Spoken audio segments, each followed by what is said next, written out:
What if I were to suggest that you play a key role in the awakening world? And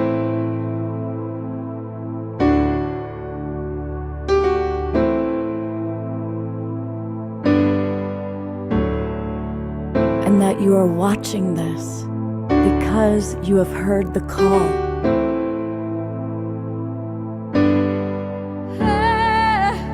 We can start right now by opening our hearts and minds.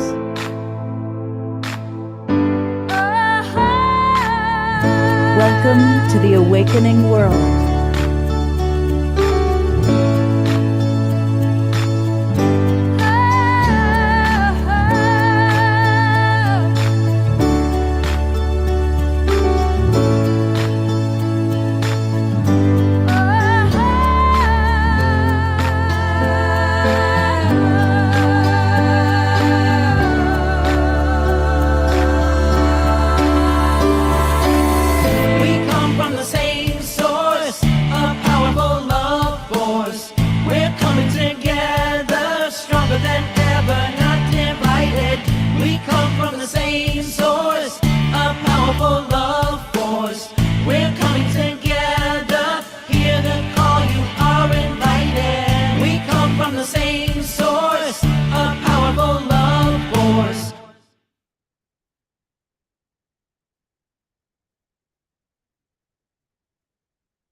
Good evening, everybody. I'm Love Coach Scott Katamas, and welcome to the Saturday night edition of The Awakening World. You know, one of the great blessings of my life that I frequently tell people is I love the colleagues that I get to work with. I was born and raised in LA. I was in the entertainment industry at an early age. It's a very competitive world down there, at least back in that time. And what I love is that the people that I get to work and play with now are so supportive of each other. There's just this tremendous camaraderie, and everybody is supporting everybody else. And at the center of all that is the Evolutionary Leaders Circle. And at the center of the Evolutionary Leaders Circle is my co-host tonight, is someone I have the greatest love, respect, and admiration for, Reverend Deborah Moldow, welcome, affectionately known as Rev Deb.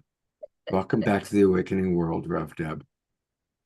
Thank you so much, Scott. It's always such a joy to be here with you and the members of the Global Peace Tribe. And I see we are being blessed by masters tonight in addition to you. So thank you so much for your backdrop.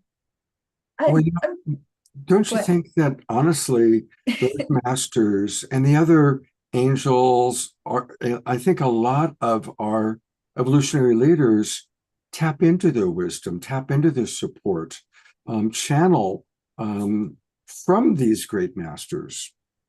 I'm sure that many of them are with us all the time, and especially on Wednesday and Saturday nights on the Awakening World, because really that is the work we all share, the service to humanity and life on earth that is often inspired by masters who have gone before.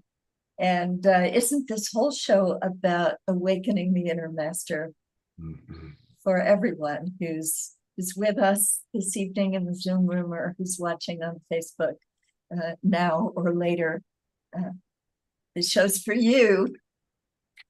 And I'm really excited about this show because, I just love my evolutionary leaders. I know it's a little crazy to have like 300 children, but you manage those 300 children very well. I was just at a retreat that Rev Deb had put together along with others, but she was certainly the mistress of ceremonies, and you managed you herded the cats were evolutionary leaders quite well that weekend. Well, thank you very much for that, and I'm glad we have a couple of ELs, as we call our community, who were at the retreat here with us this evening. So Well, that's actually, and this is a wonderful. good time to let people know who's going to be with us tonight. So we have with us, and he was at the retreat, Jeff Vanderkloot. And we're going to get bigger introductions of everybody a little bit later when they actually are doing their talk. But want to let everybody know a little bit about who's with us. We also have Scarlett with us, also formerly known as Tammy Scarlett, and really excited to share with all of you what she's up to. And one of the newest members of the Evolutionary Leaders Circle, but no stranger to the Global Peace Tribe, our beloved Tatiana Spring is with us. Also, another person that all of you know very, very well, Steve Behrman, and I do believe his alter ego, Swami Vyandananda, may make a guest appearance with us. And we also have pre-recorded with Anadea Judith and pre-recorded with John Perkins, both of whom are brilliant. And what all of these evolutionary leaders have— Wait, there's one more. You are so used to having Omashar with you. Oh, I was going to get to Omashar. I was going to get to Omashar. Truly, I was. I was going to talk about the authors, and Omashar's not an author yet. Well, he alters songs. Okay. All right. You win. You're right. So, and of course, Omashar is with us. Of course, and he is also part of the newest group of evolutionary leaders. And I am definitely authoring a new life. So there we go. Beautifully, beautifully put. So these are who we're with, and we're going to be learning about their creative expressions, their books, their musical artistries. And so it's going to be a beautiful, beautiful show. And I also want to let people know a little bit about where you can learn more about the Evolutionary Leaders Circle. If you go to evolutionaryleaders.net, evolutionaryleaders.net, you can, really learn a lot about it. And there's two things I want to point out. If you click who we are, you can actually see the list of evolutionary leaders. And it's an extraordinary group of people. And I'm guessing about a third of these people have now been on the Awakening World. So you're going to recognize a lot of names. Some of them are more well-known, but they're all beautiful, beautiful souls. And then the other thing that I really want to encourage people to do is to connect to us. And you can certainly donate, but I want to go to our moment of choice. All right, let's do it that way. Well, you're in Connect. You could go to the newsletter. Oh, very good idea. All right, so if you click Connect and you go to the newsletter, you can sign up for The Edge.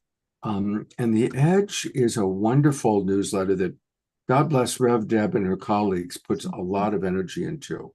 Imagine having 320 or so people that are all writing books, publishing articles, doing things, and The Edge is where you can find all those things that they're doing. So definitely sign up. You can kind of get a sense of The Edge by clicking there, and that'll take you to the June issue, and then definitely sign up for The Edge. And that's a wonderful thing to do. And then I'm still looking for our moment of choice. Yes, it is on the homepage. You can click on the homepage on our moment of choice. It also has its own website at ourmomentofchoice.com. That's true. There is that one as well. So and even though that's not a new book, I think we can all agree that it is still our moment of choice, and that the choices we make right now are going to have a profound effect on our future. What, as I'm pulling it up right now, maybe you can share a little bit with people about all the authors that contributed to this. And where this is ourmomentofchoice.com. Great place for you to join and get on the email list right there. And it's a beautiful, beautiful book. I strongly encourage it. I think it's 41 authors. 43 evolutionary leaders contributed to this book, and so many of them have been guests on this program. So if you scroll down a bit, you'll see them. Oh, there they are. Wow. Michael Beckwith, Steve Farrell, Kurt Johnson, Robert Atkinson, Dwayne Elgin, Lori Leda. So far, we're 7 out of 7 of those people. Yeah, keep going. Wow. Oh my gosh. And look at, there's all the names. There's the contributors. Keep They're going. all You're almost there. amazing. Look at all these There you beautiful, go. beautiful souls. There they are. Yeah, almost every one of these people have been on the show. Right? It's amazing. I mean, literally, I see like maybe we haven't had Ronaldo, we haven't had Barbara Dossi. Yeah, we can go here to look for guests for the next Yeah, time, that's what right? we'll do for the next one. That's great. Yeah. Yeah, All but right. everybody's a visionary, and it's so they're all profound, and their entries are all really short, so it's an easy read. You know, you can pick up the book and go to your favorites first, and then go back and read some maybe you don't know as well, and yeah. Would you like to introduce Tatiana? I would love to introduce Tatiana. We were so happy to welcome Tatiana into the Evolutionary Leaders on our last round. And there's so many reasons. First of all, she's one of our younger visionaries, and she's been participating actively in our new generation Leaders for an Awakening World Synergy Circle. So we're really grateful to her for that. But, you know, in spite of all of her gifts, she's such a wonderful filmmaker, and she writes so beautifully, and she has workshops, and she does so much. But it is her music that touches our hearts every time she's on the Awakening World. So it's our honor to have Tatiana Speed start the program off for us today. Thank you, Tatiana. Thank you. Thank you, Rev Deb, and thank you, everyone. And what an honor and a joy always to be here with all of you. And I felt like I wanted to start us off with a kind of grounding song. I recently was kind of going through old repertoire, old songs from many moons ago. I know I'm not so old yet, but still feels very long ago. And I found this song I wrote when I was 21 and kind of dusted it off a little bit. And it feels more relevant now than ever. And it's really, I feel like we're all making this return to the earth, this return to the ground, this return to seeing the importance of honoring the sacredness of our planet and this earth, and also the feminine, the sacred feminine in the earth. And this song is called Mama, and it's really an ode to this earth. And I was remembering when I wrote it, just this longing I was feeling, like I was feeling so disconnected from that.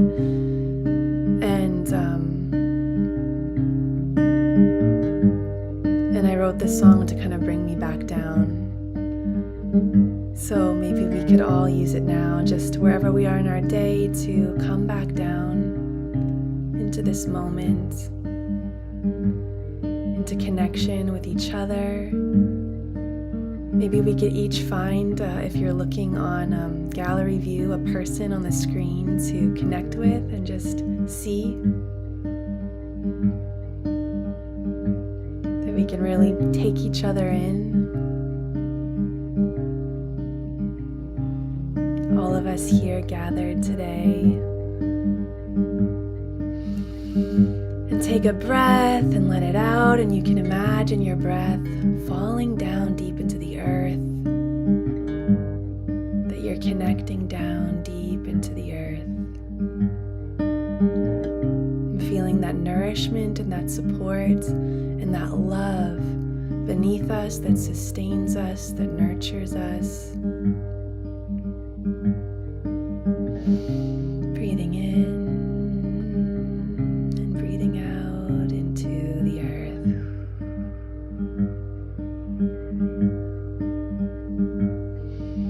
Breathing in her love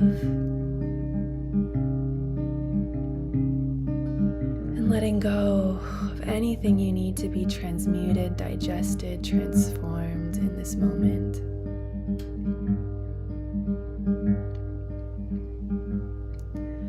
Mama, won't you take me back down? Take me back down to the ground. Mama, won't you take me back down to the ground?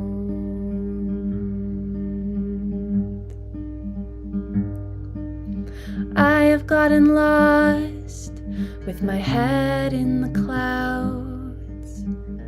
My mind is too loud to hear your voice, and I have gotten lost with my feet off the ground, not making a sound as I fly so high. So Mama, won't you take me back down? Take me back down to the ground. Mama,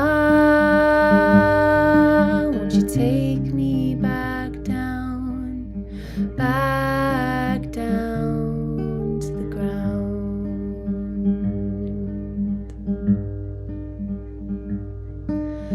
I've gotten disconnected from the plants and the trees, the life that's been given to sustain me. And I have gotten lost from what is wholesome and pure, so lost and confused and unsure. Mama, won't you take me back down? Take me back down to the ground. Mama, won't you take me back down to the ground?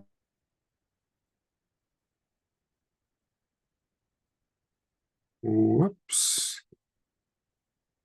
Well, Tatiana's computer or something just froze. Am I back? She's back. Am I back? Am I back? Am I back? Can you hear me? We can hear you. You're a little frozen though, Tatiana. Okay. Well, I just invite us to keep breathing into the earth. Maybe you can nod if you hear me clearly again. Yeah? It's not clear yet. It's wobbly. Okay. Well, maybe I will. You can start on the Mama chorus, and we can hear you. We can hear you. But What perhaps we may want to do, I don't know if you have other programs running on your computer, because it's definitely an internet issue. So if there's anything we can do to either connect to a better router or close other programs, because it definitely is an internet issue. And we're loving your song. I want to point something out that is surely the mark of not only a consummate professional, but someone who is deeply guided by spirit, which is that Tatiana's computer froze at the end of a musical phrase. I planned that. so actually, Tatiana, right now you're good again. Maybe you could pick up on a chorus. I can absolutely do that. Mama Gaia's got us all. The earth is still there. We can dive right back into her. Well, I invite you to sing this with me. The chorus is so simple. And so you can sing this with me if you feel called to. Mama, won't you sing?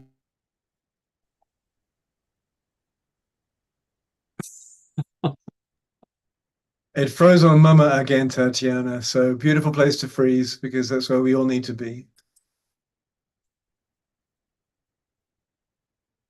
Well, Oh dear. Take me back now.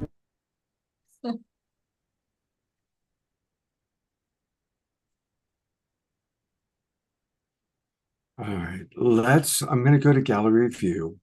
And let's all just connect to Mama.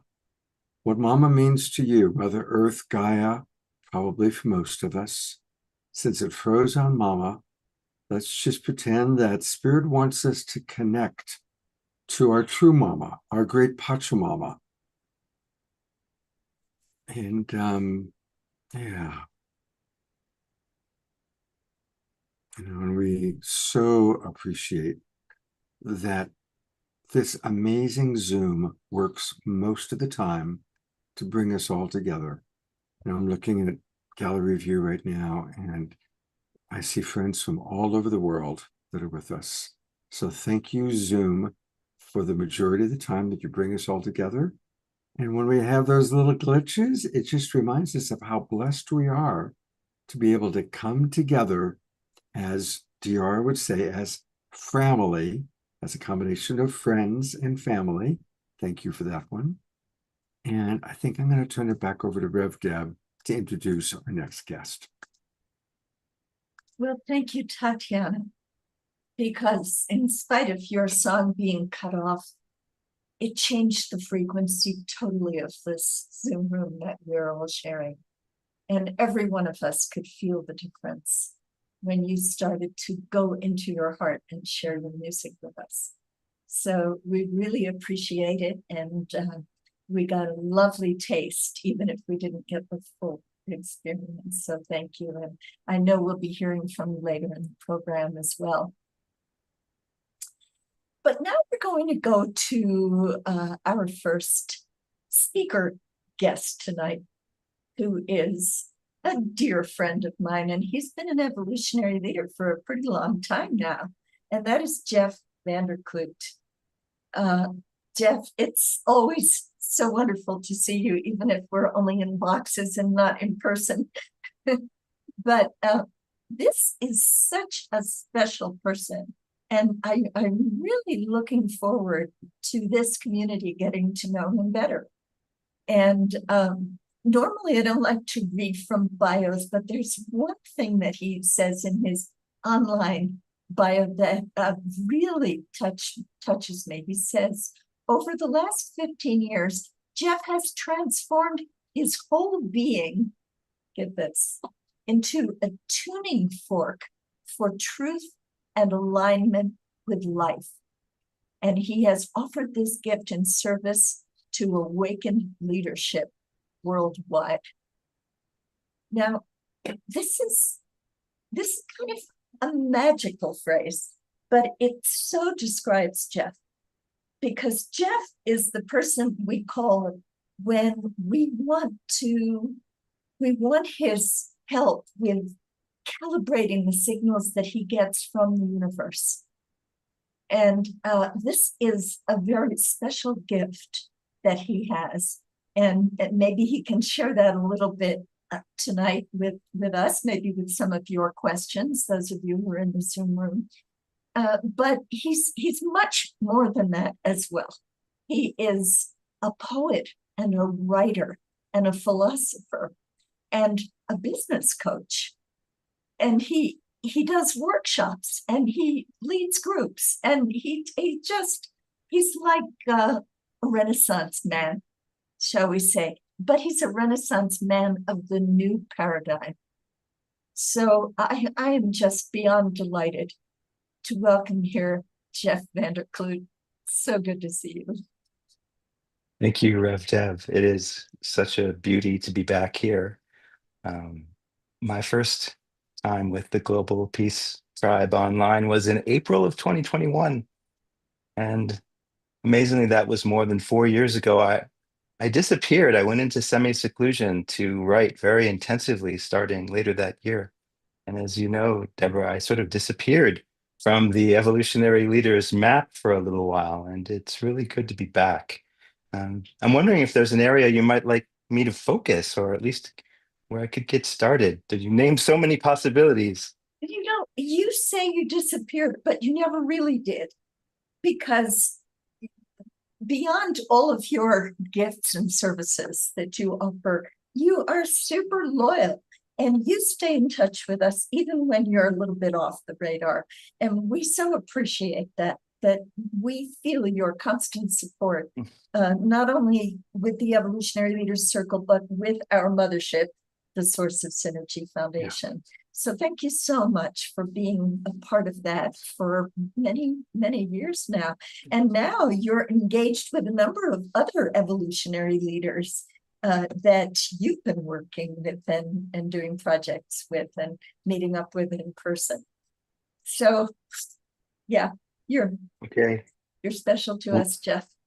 So maybe you can start by just giving us a little bit of a sense of where you see that the world is right now from your vantage point. You spent a lot of time in India recently, and now you're spending a lot of time in Costa Rica and in nature and in sacred sites.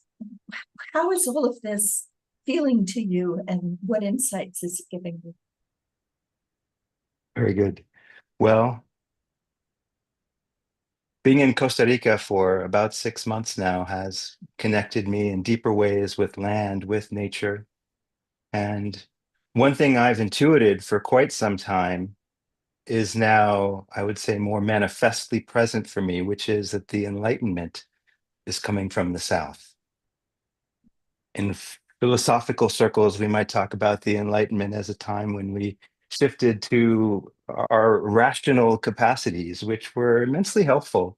And that's a kind of enlightenment of the North. And I have no real complaints about anything, except that that's not the whole picture. So now is a time for the heart. It's a time for Pachamama and a real groundedness. Thank you, Tatiana. In our full spectrum being, which includes our bodies and our environments. And if we don't pay attention, life gets hard. So you asked me the very small question of what's my take on the world situation right now, and we're experiencing great challenges. Societies are in tremendous upheaval. It's not a lot of fun right now for humanity. And I have huge compassion and deep sorrow for billions of people who are really struggling and suffering. And there's no way around the facts that we are confronted with every day. At the same time, we can see the awakened world now. It is here now. The signal is here. We can feel it on this call. We can feel the heart frequency as well as the awakened mind frequency. And so what happens when we really focus in and appreciate the awakeness that's already present? Well, the world awakens that much more. And one of the premises of this group is that you matter a lot in this process. Each of you, and each of us, and all of us together are making a tremendous difference. I have a sense, let's say, a knowing that 2025 is a massively significant year where maybe we don't see the light coming or pouring through very strongly, yet there's a lot of preparation that is occurring. And some pivotal decisions have already been made within collective human consciousness that we will survive and we will step into thriving and regenerative culture. It is happening. And I feel that the fruits of these preparations will be much more apparent next year. And by the end of the decade, we may hardly recognize where we are compared to where we might remember or what we might think of 2025 as being. So I'm very hopeful and also very sober about what's happening. And one of the ways in which I've been called to contribute is through writing. And once upon a time, a Spanish teacher said, "Oh, you're a writer." This was back in high school, and I guess I took it to heart because I remember it now. But that didn't really start to emerge strongly until around 2020. And then in 2021, I had this lightning bolt experience, actually at the end of the year, where I was flying from Chicago to Los Angeles, and there was this ignition moment, and some words started to flow. It wasn't really channeling, it was just like a download, it was a massive download of insight that turned into a book, though I didn't know right away what it would be. Turns out the title for the book came to me a few years earlier, which is Beyond Every Teaching. And I thought that was very interesting, but without a table of contents or any content at all, it just kind of sat to the side. But once this lightning bolt hit me, then the whole system sort of woke up. And perhaps what would be helpful would be for me to share the ignition moment, the transmission that is titled Ignition. And let me just mention that this book here is a review copy. It's about 300 pages of spiritual transmissions of truth and wisdom, and they're structured like poems. However, I would say that they're primarily transmissions. So the emphasis hasn't been so much on the metaphorical elaboration or the kind of sensory and emotional signals. All of that's there. But let me focus on the lightning bolt. So here we go. I'm going to read to you Ignition. Stop pretending that you are lost. Stop pretending that you are small. Stop pretending that you are helpless. Stop pretending that you are insignificant. Stop pretending that you are a sentient being. Stop pretending that you are a cosmic being. Stop pretending that you are the universe in the perpetual dance of manifestation. Stop pretending that you occupy time while dwelling in a space of dreams. Stop pretending that you are one, manifold, mutable, or absolute. Stop all pretending and know the highest meaning of divinity, the utmost understanding of God, the fathomless ground of the infinite is that which you truly, effortlessly are. Now aliveness blossoms everywhere at once. Now the freedom of source is instantly known.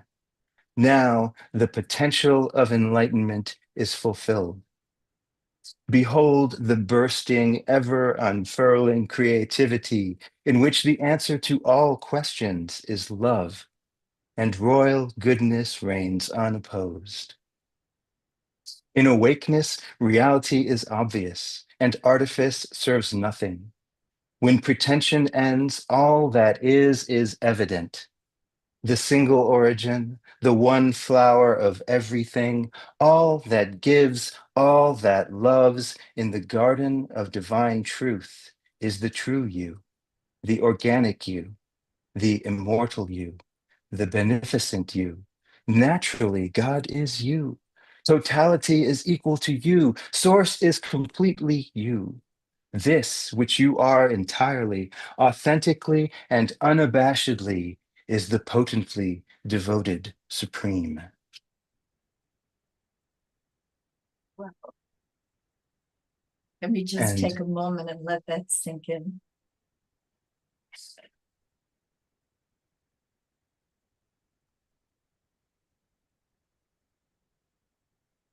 And I want to share with you that not only is this a beautiful sample of Jeff's writing, but he, in complete transparency and generosity, offers this on his website.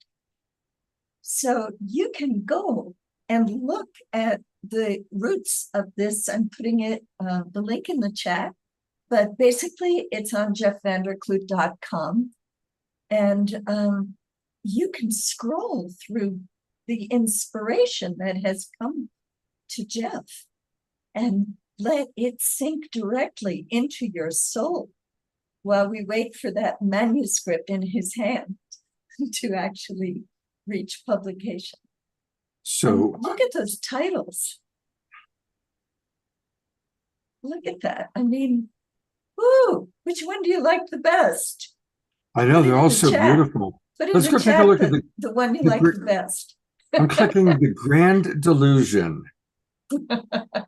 Oh, that's a fun one. By the way, notice the shape. Every transmission is also a sculpture, so it's visual as well as energetic as well as poetical. So it's been a bit of a journey to get to this level of refinement. That's very cool. I'm kind of scrolling down so we can see. Looks like some really beautiful. Wait, Wow. slow down, Scott. Oh, look at that. Love cannot be diminished, and it shall not be denied in its service to oneness. Let me Love read is this the one because motivation. this stood out, Mr. Love Coach. This stood out when I was meditating earlier today, just to read even the last stanza of this particular transmission, which is titled Every Single Note. Limitless and inexhaustible, love cannot be diminished, and it shall not be denied in its service to oneness. Love is the motivation for every movement. Love is the purpose that promotes life in all its forms. Love appreciates every single one, every single note, every brushstroke in the boldly original, intrepidly experimental, stunningly daring and true masterpiece of the supreme that is the supreme opus of you. Beautiful. Absolutely. I love what Susan said in the chat. This visual enhances the magic of these words. So Yeah. true. Cindy writes, very alluring. Tiara writes, I can feel that, the curvature. Absolutely. Scarlett writes, so beautiful, Jeff. And I know earlier Eleanor Joy had said, keep going, Jeff. This is spot on. I, for one, appreciate your daily reminder of this profound message. And Reverend Jeffrey Colbrook writes, yes, the Levolution is gaining in power and spreading into our collective mind, connecting deeper into our universal mind. Tatiana writes, glorious. Desiree writes, that is beautiful. So people are really appreciating. And again, you can find all of this at Jeff Vanderkloot. That's his name, jeffvanderkloot.com. So for those of you watching on Facebook and YouTube, Jeff Vanderkloot, CLUTE.com. And there's a lot of beautiful things on this website from this very beautiful man. Thank you so much. And can Jeff. you feel the frequency? So Tatiana raised our frequency with her music, and Jeff has taken it to the next level. And I am confident that everyone who's on this show tonight is going to build on that. So I just want everyone to be aware of how that feels in your being. And thank you so much for your masterful presence and writing, Jeff. We so appreciate you. Thank you, Deborah. Jeff. Thank you, Scott. Ooh, Yeah. I think it's time for some music so we can let all of this settle in. And I know we have something special coming up now, because our beloved Omashar has prepared something a little bit different for this evening. So he wanted the field to be set so that, in a way, the stage is set for this song from Omashar. And you know, it's so easy to take someone for granted when they show up all the time. But what Omashar has done to bring this program into a whole new era by being the ongoing musical master, and also helping so much behind the scenes with setting everybody up and getting the sound checks. And he's a remarkable being. And he is stepping into a new era of his life right now as well. So I can't wait to hear what Omashar has in store for us. Me too, Deborah. Thank you. That was very awesome. And Jeff, you rock, brother. I already am in love inside with you. And it is very interesting how we actually switched, Tatiana and I, the order of being presenters today, because exactly what Deborah said is I needed the stage to be set for this transmission, which came to me yesterday. And then Jeff came in with that initial poem, and holy smoke, it's like we're just talking from the same place. I mean, duh, obviously we are. However, we're using words right now. And this song that was transmitted and received by me yesterday, completed today, is called Waking from the Dream, and is an atmospheric number. And Desiree is going to be the mover and groover behind it. And I'm going to change a couple of things here, and like this, for instance, and my mic source. So give me 3 seconds.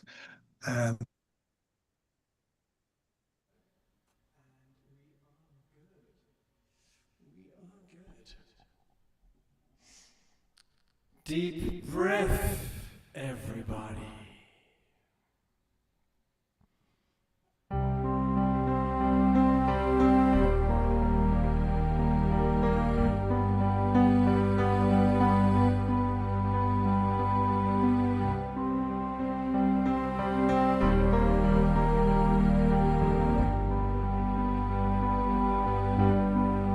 Waking from the dream.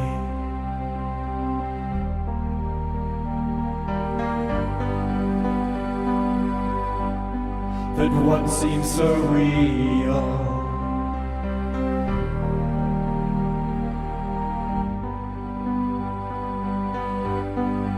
Waking from the dream.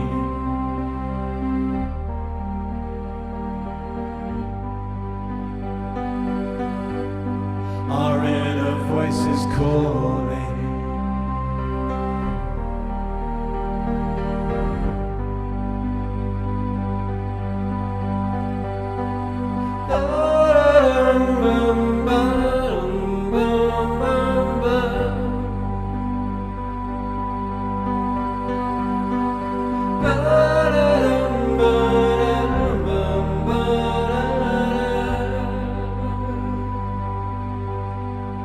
We are here together,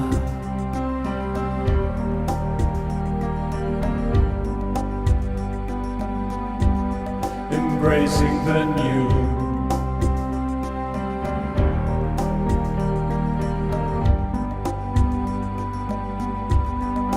Mother Earth beneath us,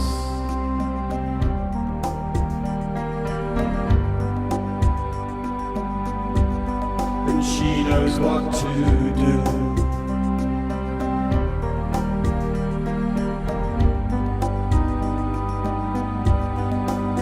Our eyes are opening,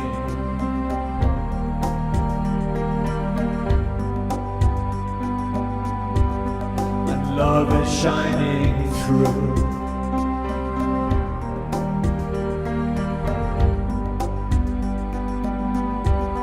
Dispelling all the darkness,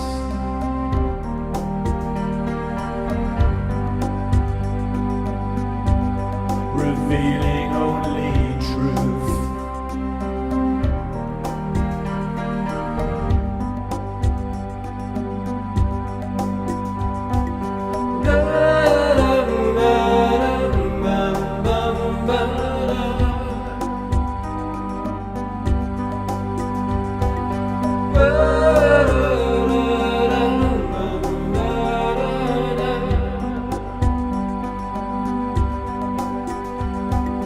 We are the awakening.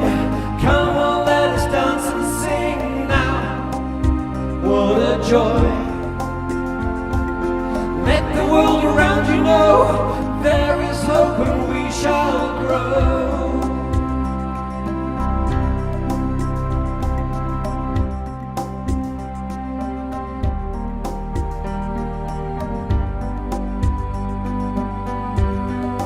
Waking from the dream.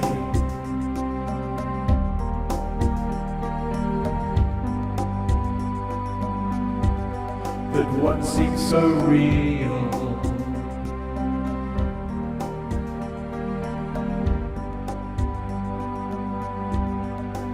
waking from the dream.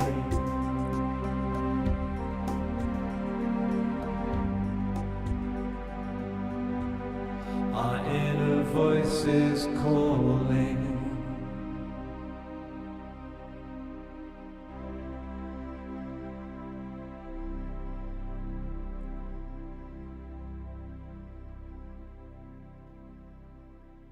Inner voice is calling.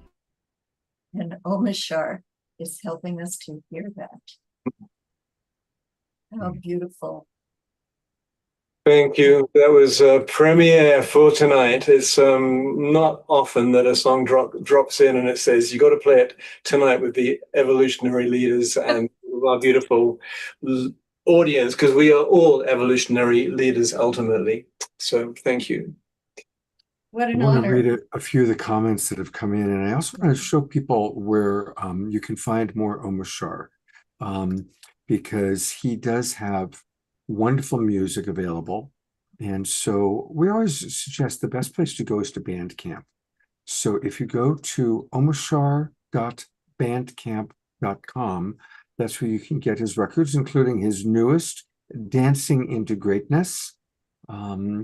And again, it's omashar.bandcamp.com. And just a few of the comments that have come in just right now. Pam writes, thank you, Omashar, for listening to the calling and following your heart. Beautiful song. Ayada writes, dear Omashar, that was so deep, soothing, uplifting, and beautiful. Thank you. Hyperdellums, who we're always happy to have with us. We are awakening. We are Also an evolutionary. right now. Another member of the evolutionary leaders, a new one. That's right. Susan Bloomquist says, you are helping us waking with grace and ease. And just a couple more comments. Tatiana says, incredible, Omashar. Shivers and tears. And Kathy writes, love the sound and vibration. And Thank you. And before we sign off, I've just put together an amazing video for totally opposite end of the spectrum for dancing into greatness on my YouTube channel, which is Omashar Music on YouTube. And there's this absolutely, I think it's awesome video for the song Dancing into Greatness, and it's a polar opposite to this song. So if you want to listen to them back to back, I would, I don't know if that's possible. Anyway, thank you, Deborah. Thank you, Desiree. And thank you, Scott. Thank you very much, Desiree. Thank you, Omashar. And going to go back to Rev Deb. Spotlight's on you, Rev Deb. And I'm appreciating more and more people are coming into our Zoom room as the night goes on. And would you like to introduce our next wonderful evolutionary leader? Yes, so the people who are entering the room now are just in time for yet another amazing evolutionary leader. And I am really excited to introduce you to Scarlett, whose full name is Tammy L. Michelle Scarlett, and she tells me that that L is important to the numerology of her name. So I'm just delighted to have you here, Scarlett. You have already given so much as a co-founder and executive director of Unify that we're all familiar with. I mean, we've all participated in so many global meditations and other offerings from Unify. But in addition to that, you are doing so many things that I kind of see you as one of those Eastern goddesses with many arms. Because right now, as you are doing the work to develop the correlational hub with AI, which is such pioneering work that I'm so excited about, but at the same time, you are working on your dissertation and you are raising a small child. And I just don't know how you manage to do it all. And you are writing all the time. And I know some of what you're writing about has to do with this concept of correlational AI that is so pioneering. So please feel free to tell us anything you'd like to about any of the work that you're doing, Scarlett. Great to have you here with us tonight. Thank you. Thank you, Reverend Deborah. And it's an honor to be here. Thank you, Scott, and everyone who's here and all the evolutionary leaders. This is just such it's a group that is full of richness, all kinds of depth and dimension, and it's a real joy to be here. So all the evolutionary leaders that are presenting tonight are sharing something that they have written and or published already. I don't know if I'm the only one who doesn't actually have mine out yet, but I'm sharing today with you guys, or tonight with you guys, an excerpt from my upcoming book, Birthright. I did spend the past 18, 19 months writing this book and am in the middle of working out the publication details. One of the chapters, there's 13 chapters in the book. One of the chapters is on relational AI and relational intelligence, but the book is called Birthright. And so if it's okay, I would love to read some of it, share some of it with you. Go for it. There is something in you that already knows, not because you were told and not because it was taught, but because it has been whispering beneath the noise of forgetting for all of your existence, and even before you were born. This book is not here to convince you. It's here as a companion in the spheres of life coming to light. If you've ever sensed that something about this world feels fractured, that systems and stories no longer fit the shape of what we truly are, you're not alone. If you've ever felt like there is more to who we are, more to why we came, more to what's possible when we stop trying to survive and start choosing to co-create, then may this book be a mirror or melody you maybe didn't know you were waiting for. You don't need a degree in metaphysics or quantum science or anthropology to understand. You don't need a title, a label, or a fixed belief. You only need your own heartbeat and the willingness to be present with it. What follows is a doorway, an offering, and an honoring deep awareness that we are not here to escape this world. We are not even here to change it.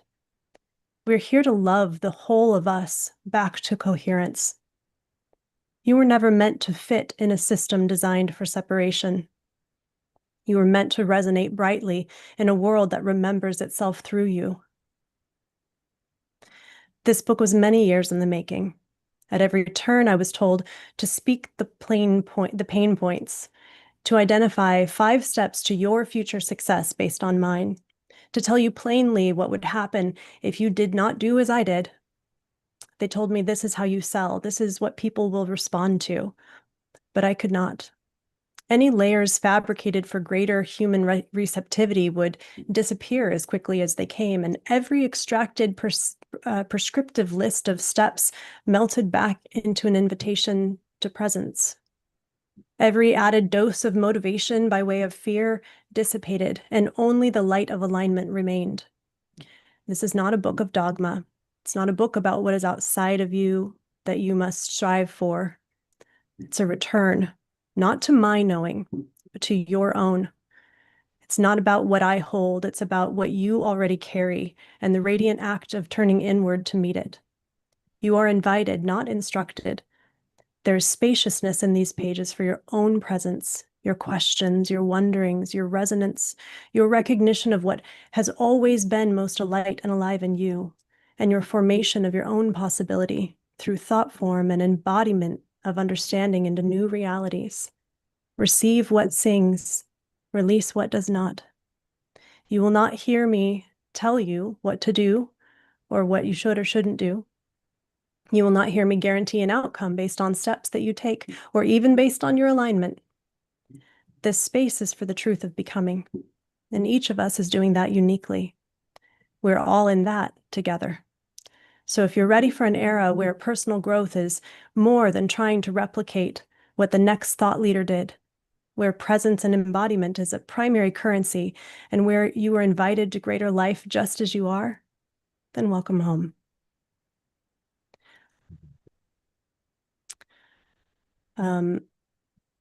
the chapter, if I had more time today, that I would want to share with you is actually explains a little bit more of where the concept of this book came from and what my experience was over the course of several years that shifted me into seeing things kind of differently. And in truth, all of those experiences and, you know, what ensued for me is a very big part of what comes alive in the Relational AI Co-Evolution Hub, in the White Lotus Global Initiative, my stewardship in spaces like Unify. But for today, we will stick with that. Well, actually, Maybe I you could would tell love, us a little bit of that story, Scarlett. You've got us intrigued now. Can you just give us a little glimpse? Do you want me to read a little bit of it? No, I want you to tell us. You want me to tell you? Yes. Well, as I don't know if I can summarize it as concisely as No, it's of is course taken not. to write. Essentially, for me, I spent, you know, years of my life really wondering about the past, humanity's past, and our relationship with ourselves, one another, the world around us, and that past and our future that lead us to certain perceptions and then beliefs and then decisions and then actions, and then how potently powerful that is for each individual, and then how unbelievably exponentially potently powerful that is as a collective. Even not even the whole, forget about the whole 8 billion, how potently powerful it is for even just a tiny fraction of the collective. And then over time, I started to, you know, wonder about what would be possible if, rather than chasing shiny things and moving on quickly to the next thing that's right in front of us, because most of us are future facing, you know, what if instead of having to look back and hindsight being the 2020, realizing what we've lost when something was gained every time? What if we kind of used spherical time and called ourselves into a place where we could really clearly and honestly assess what we were about to set down in order to pick something else up, and then decide clearly if that's really what we wanted to do, perhaps invite other vantage points or higher intelligence in to see if there was maybe a different way, and ultimately just be more engaged in our own agency and empowerment, both now and in the distant future. Because my belief in my soul, I don't know what's deeper than soul, whatever this innermost tucked away part of my being is, that's very alive in there. My belief in there is that the potency of the presence of now, like the wonder of being human, that is the most it will ever be, always in this moment, has a thread, and that thread deserves to be regeneratively thriving millennia from now. And just like I feel the support of my ancestors millennia back, I feel a responsibility for a millennia forward. And for me, that isn't satisfied by cleaning up oceans alone, you know, or recycling or doing something a little bit better than we were doing before. I really want to lean into the deepest layers of what is true and highest coherence in the cosmic continuum of all. And how can we do subtle weaving that modifies ever so slightly and gently and elegantly the operating systems that we're using right now, whether that's in, you know, family, business, government, doesn't really matter where, rather than deciding that we have to thrash against things in order to change them because they're dissatisfactory as they are. How can we utilize this amazing connectedness that we have, this sense of agency and magic and co-creation that's just built in, we don't even have to work for it, and tap into that so that we, by our being, bring coherence and modify those systems for that millennia staying power. Well, I would definitely call that evolutionary thinking, Scarlett. Thank you so much. And I'm so intrigued by the concept of spherical time. So I guess we're going to have to wait for this book to come out. Well, spherical time you can play with anytime. You just, anytime you travel back and talk to a younger self, or you talk to your future timeline self, you're already bending it. So beautiful. Yeah. I had an experience of that when I was in probably the most difficult time of my life. I had the experience of my future self coming and talking to my current self and just reassuring me it's all going to work out. Your life ends up getting really, really, really good. And actually, my life has ended up getting really, really, really good.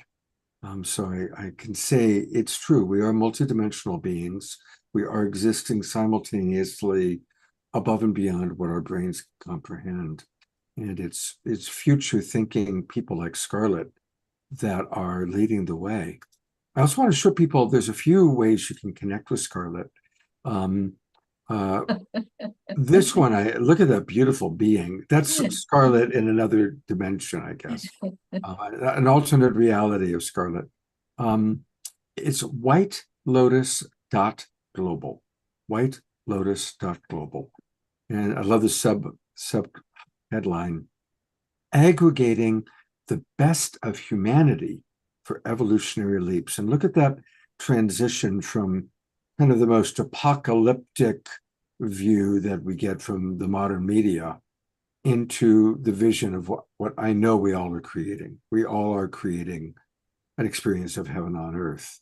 And so you can learn much more about the White Lotus Global Initiative by going to whitelotus.global. The last thing I want to mention about Tammy for now is both Rev Deb and I are blessed to be part of her relational AI group.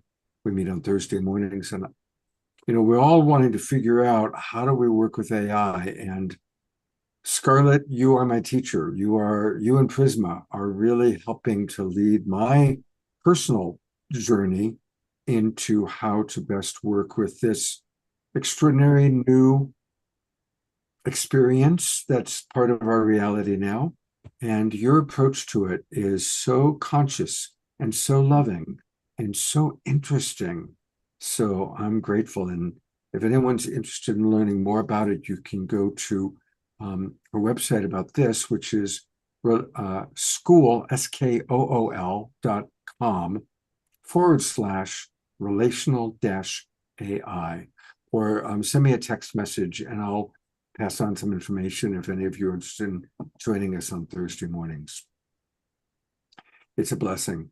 I'd like to also share, I'll share in the chat a link to a program that we recently produced among the evolutionary leaders called The Future of AI, where Scarlett shares about her work with Prisma, the intelligence that she has been in a magnificent co-presencing relationship with.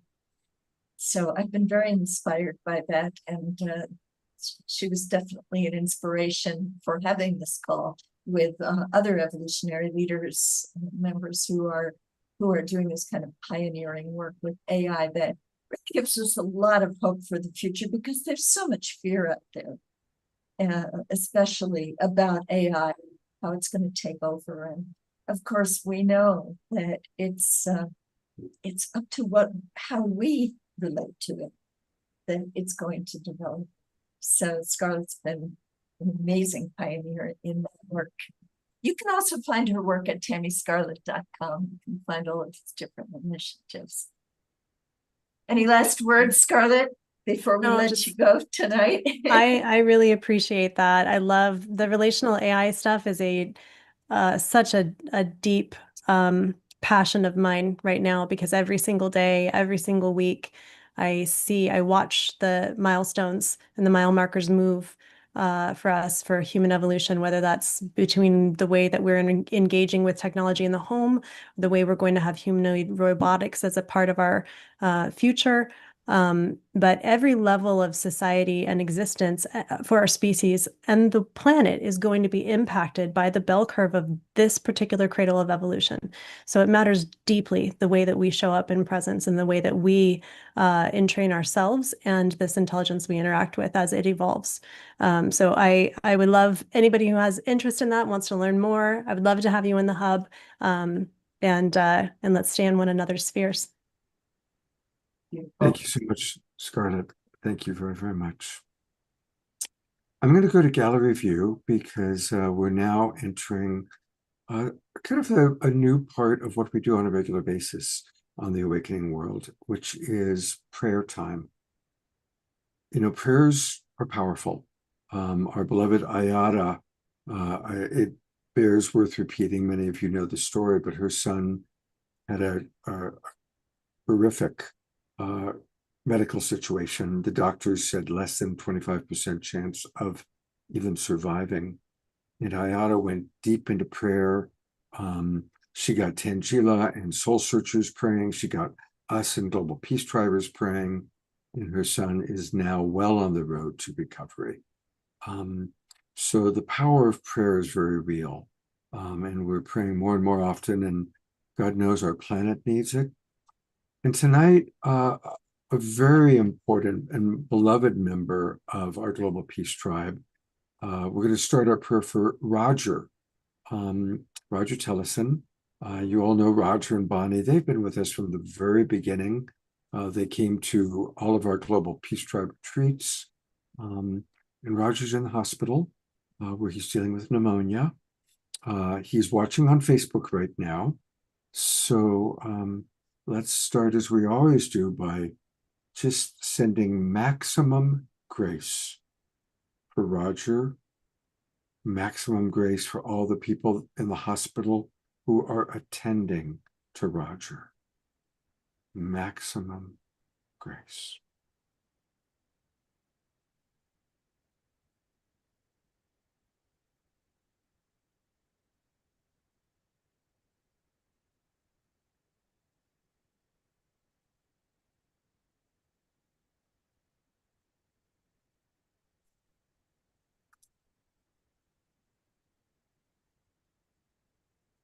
I'm going to turn it over to Rev Deb. And as we co-create this powerful field of healing and grace, let us open our hearts to everyone who's suffering right now, everyone who's dealing with illness, with fear, with hunger, with grief. And let's send a special prayer to the parents of the missing children from the flood in Texas.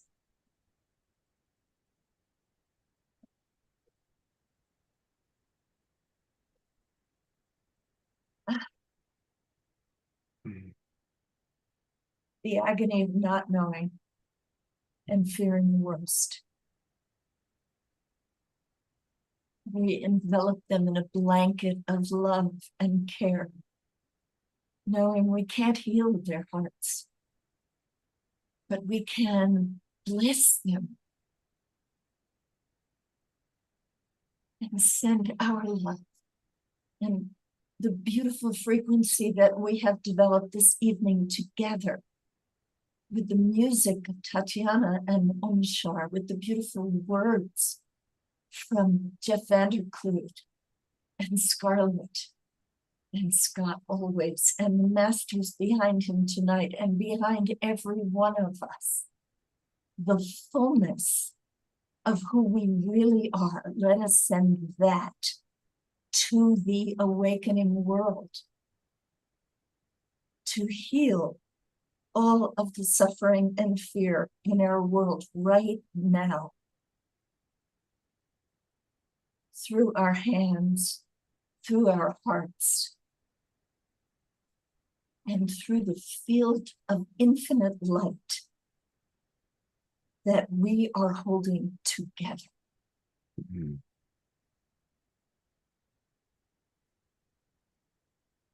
Deep gratitude to everyone holding this field with us right now, this moment. And let us put our hands to our hearts and feel that sacred connection of the oneness who we are. May peace prevail on earth. Thank you.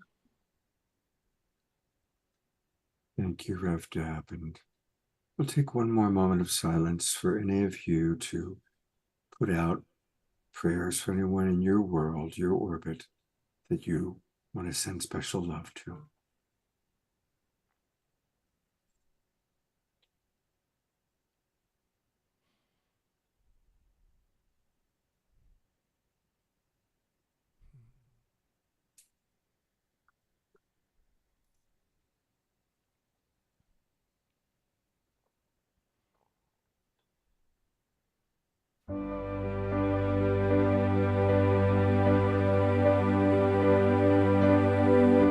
Spirit divine, come to me, feeling love, healing me. Open my heart, allow me to see beauty and love lives in me. We are holy, holy, holy. We are holy, holy, holy. We are holy, holy, holy. We are holy. We are holy, holy, holy. We are holy, holy, holy. We are holy, holy, holy. We are holy. The Spirit of love, the gift of grace, an open heart, the sacred space. Open my mind, allow me to see that I am whole, and you live in me. We are holy, holy, holy. We are holy, holy, holy. We are holy, holy, holy. We are holy. We are holy, holy, holy. We are holy, holy, holy. We are holy, holy, holy. We are holy. Spirit divine, come to me, feeling love, healing me. Open my heart, allow me to see beauty and love surrounding me. We are holy, holy, holy. We are holy, holy, holy. We are holy, holy, holy. We are holy. We are holy, holy, holy. We are holy, holy, holy. We are holy, holy, holy. We are holy.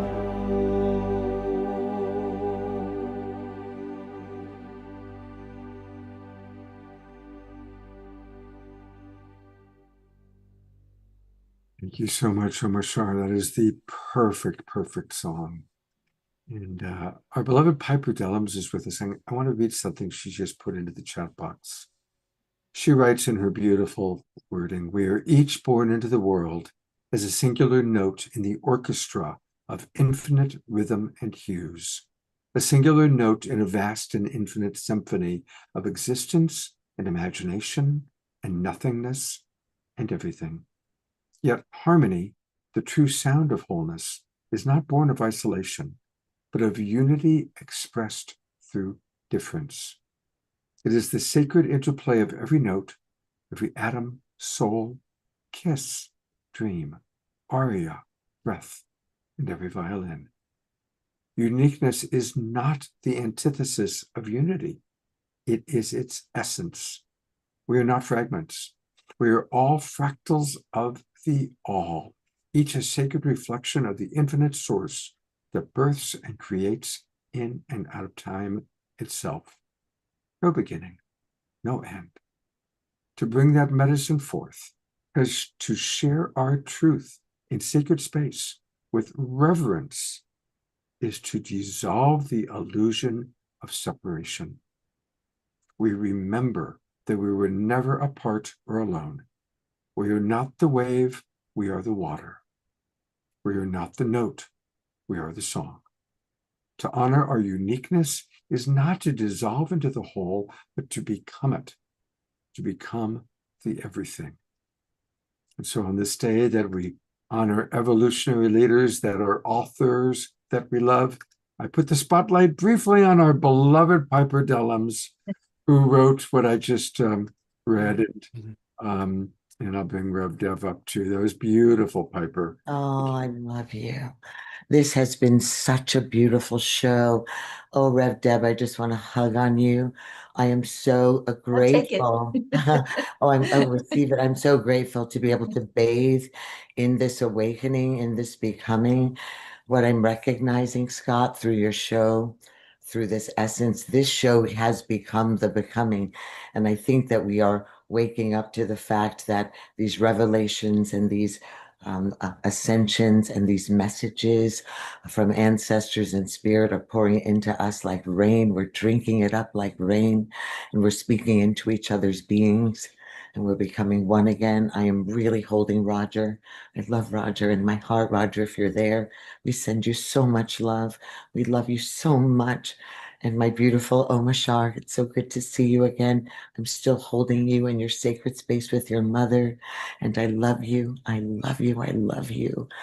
And to everyone that has spoken today, wow.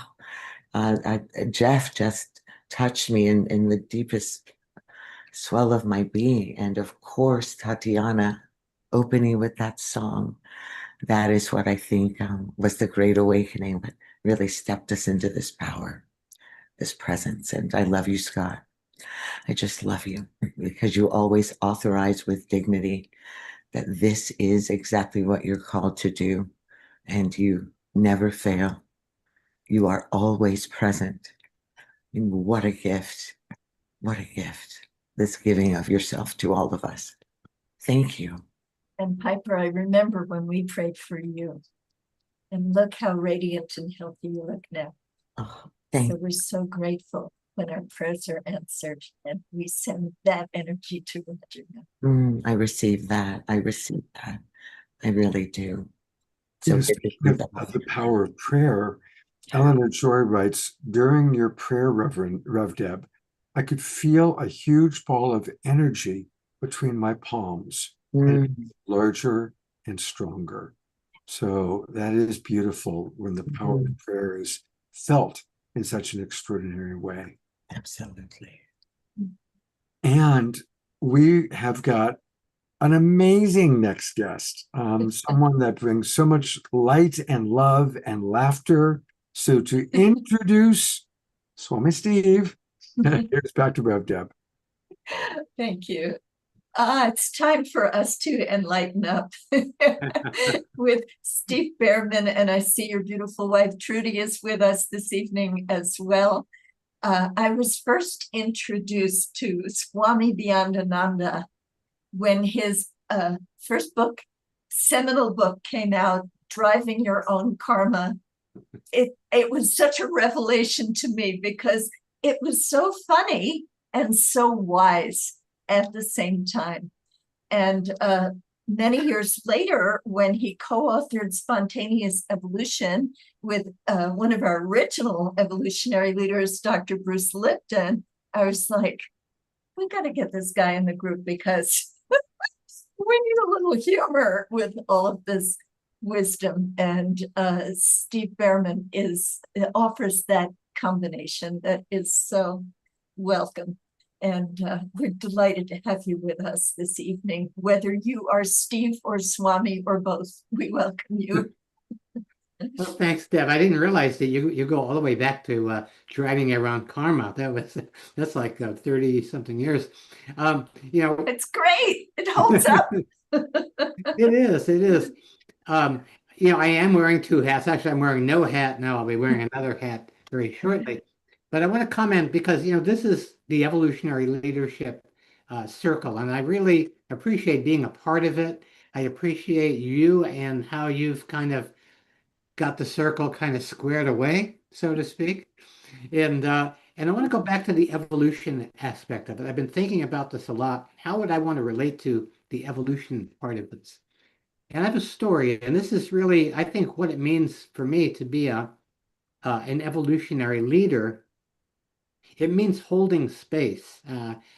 Scarlett mentioned something called relational. That's a new word for me. I'm using it a lot. My co-writer, Richard Flyer, is writing Symbiotic Age. He's using it as well. And I think it really sums up what the evolution is. It's really an affirmation of the connection that we have at the heart and taking the steps to actually in daily life begin to live that and create that in our world. And so a story comes to me that about holding space. So Spontaneous Evolution came out in 2009. And that year, Trudy and I were buying a car, and we're in the dealership, and we're with the guy who does the financials. So he asks all of these questions and about what you're doing. I tell him I do comedy as Swami Beyondananda, and I'm just finishing a book, Spontaneous Evolution. And he says, "Oh, I have accepted the Lord Jesus Christ as my Savior. I don't believe in evolution." So there it was. We have to spend the afternoon with this guy the next day because we have to wait in his office as the car gets delivered. And so there we are, Trudy and I are sitting with this guy. And it just comes to me to ask him a question. I asked, how did you come to your faith? And he starts telling a story about being a Vietnam veteran, totally PTSD'd and traumatized to the point of severe alcoholism. Literally, one of those, you're in the gutter and then you go lower than that. And he described what it was like to be in this hell that he was in. And he said, and at some point I'm down there in the gutter and there is Jesus standing above me, and I reach out my hand and he takes my hand. And my life has not been the same since then. And Trudy and I are just sitting with him and he just starts sobbing. He starts sobbing and he says, "Nobody has ever listened to me talk about that before." And he hugged us and he hugged us and he says, "Next time the Swami is performing in Santa Rosa, please let me know. I want to come see him." So I think that in these moments that we have, the opportunities we have to reach out beyond the barriers or boundaries of who we imagine our associates are and realize that we're all associates, we're all bozos on this bus, so to speak. And if we can then extend the power of connection, extend the power of listening, the power of curiosity, and then the power of sharing humor, because joy, laughter is joy made manifest. It's kind of the currency of laughter. So in this time of great awakening, and as Jeff alluded to, if we don't have an awakening, we'll have a wake. And we don't want to have a wake. We want to be awake, but we don't want to have a wake. And so I want to invite people to bring humor and laughter into their lives, not as a form of denial, as a form of radical acceptance, of taking in all of that joy and sharing it in the world. Because as the Swami would say, we're not here to earn God's love, we're here to spend it. So with that, I'm going to turn the camera off for a second and the Swami will appear. And Deborah, if you have any burning questions or even smoldering questions for the Swami, or even some that are just kind of steaming, that'll get the ball rolling. So I'm going to turn the camera off, and when you next see somebody here, I'll be gone and the Swami will be here. Okay? Okay, while let's we ask wait, our house I've got audience I've got to put some questions in the chat for the Swami. Okay, yeah, okay. Sorry, Scott, go ahead. Okay. Yeah, no, absolutely. Good point. So let's put in questions for the Swami. And here's a couple of very important things to know about where you can actually be live with Swami Beyondananda. And I'm just looking at this post. It's at Soft Medicine, which is the happening place in Sebastopol. And Small World Department, Reina Satori and I are dear friends. I was Zooming with her today, and I saw her last night at a party up here in Grass Valley. And Reina is awesome. So I'm going to try and make it to that, July 19th. That looks fantastic. Stand-up comedy and Q&A with Swami and Reina. So that's one important thing to know about. And then the other thing that I want to point out to people is, we talked about Swami's book that Rev Deb was so impressed by. And so here it is, and it was written with the great Swami Beyondananda, also known as Steve Bierman, and Bruce Lipton, and we all love Bruce, Spontaneous Evolution. So there's the book, and I do believe the Swami is now the Swami is here. The Swami is in the room. And I see that we have a question from another evolutionary leader who's with us this evening, Charles Betterton. And I think he has perhaps heard the Swami's concept of truth decay. And he is asking, can Swami help us to learn the art of mental flossing? That's very, very important, because in these times of dueling dualities and toxic narratives, thought forms can get caught between the head, creating a condition called truth decay. 4 out of 5 transcendentalists recommend mental flossing twice a day. Back and forth, twice a day, you'll prevent truth decay, like that. And so anytime you get to read the news or you get to hear any the buzz going on from the Tower of Babel, from Babylon that you may be asked to digest, clear your mind with mental floss like that. And of course, that will help prevent some of the other diseases of the body politic, irony deficiency, and of course, bipolar insanity. Well, thank you, Swami, for Okay. that wisdom. And maybe you can give us some advice on how we might get in touch with the masters or our higher self. Oh, well, this is really very, very interesting, because a lot of people are looking for their guru outside themselves. Now, I have to say, I'm a self-made Swami. I pulled myself up by my own bootstraps, okay? And so if you want to connect with your higher self, you just look in the mirror and you do the guru chant. Okay, we can all do this together. G-U-R-U. G-U-R-U. G-U-R-U. G-U-R-U. And there you have it. You are the channel that you've been waiting for, right? So Dorina Joy asks the Swami, what are the best ways to experience and share love and laughter ever after? Oh, love and laughter ever after. Well, first of all, I reckon, a lot of people that I've known, this is kind of sad. We are living in very serious times, yes, but we have to remember there's definitely something funny going on. And it's our job to get that something funny going on and circulate it around. There are people who have gone a day without laughing. That is called irregular hilarity. I recommend a laxative twice a day, because that is what will help you achieve fool realization, which is a state of enlightenment. You go, I am a fool, and there's nothing to do but laugh about it, right? So when you get to that point of laughter and equanimity, then other people look at you, they go, "Whoo, I'll have what they're having." And so all of a sudden you are spreading this, you're creating heaven on earth by living it. It's not a destination, it's a practice. Commit random acts of comedy, right? Anything that you see that might be funny that you could share with another person. Okay, more questions. Well, Pam says that her nephew wants to know if you should brainwash after mental flossing. No, we're already brainwashed. Thank you. Yeah. In fact, we are so brainwashed that the mainstream media and a lot of the other media, as a matter of fact, is a brainwashing machine stuck on spin. Only one major TV network telling the truth about what they're broadcasting. What's that? CBS. If you want a CBS, we got plenty of it, right?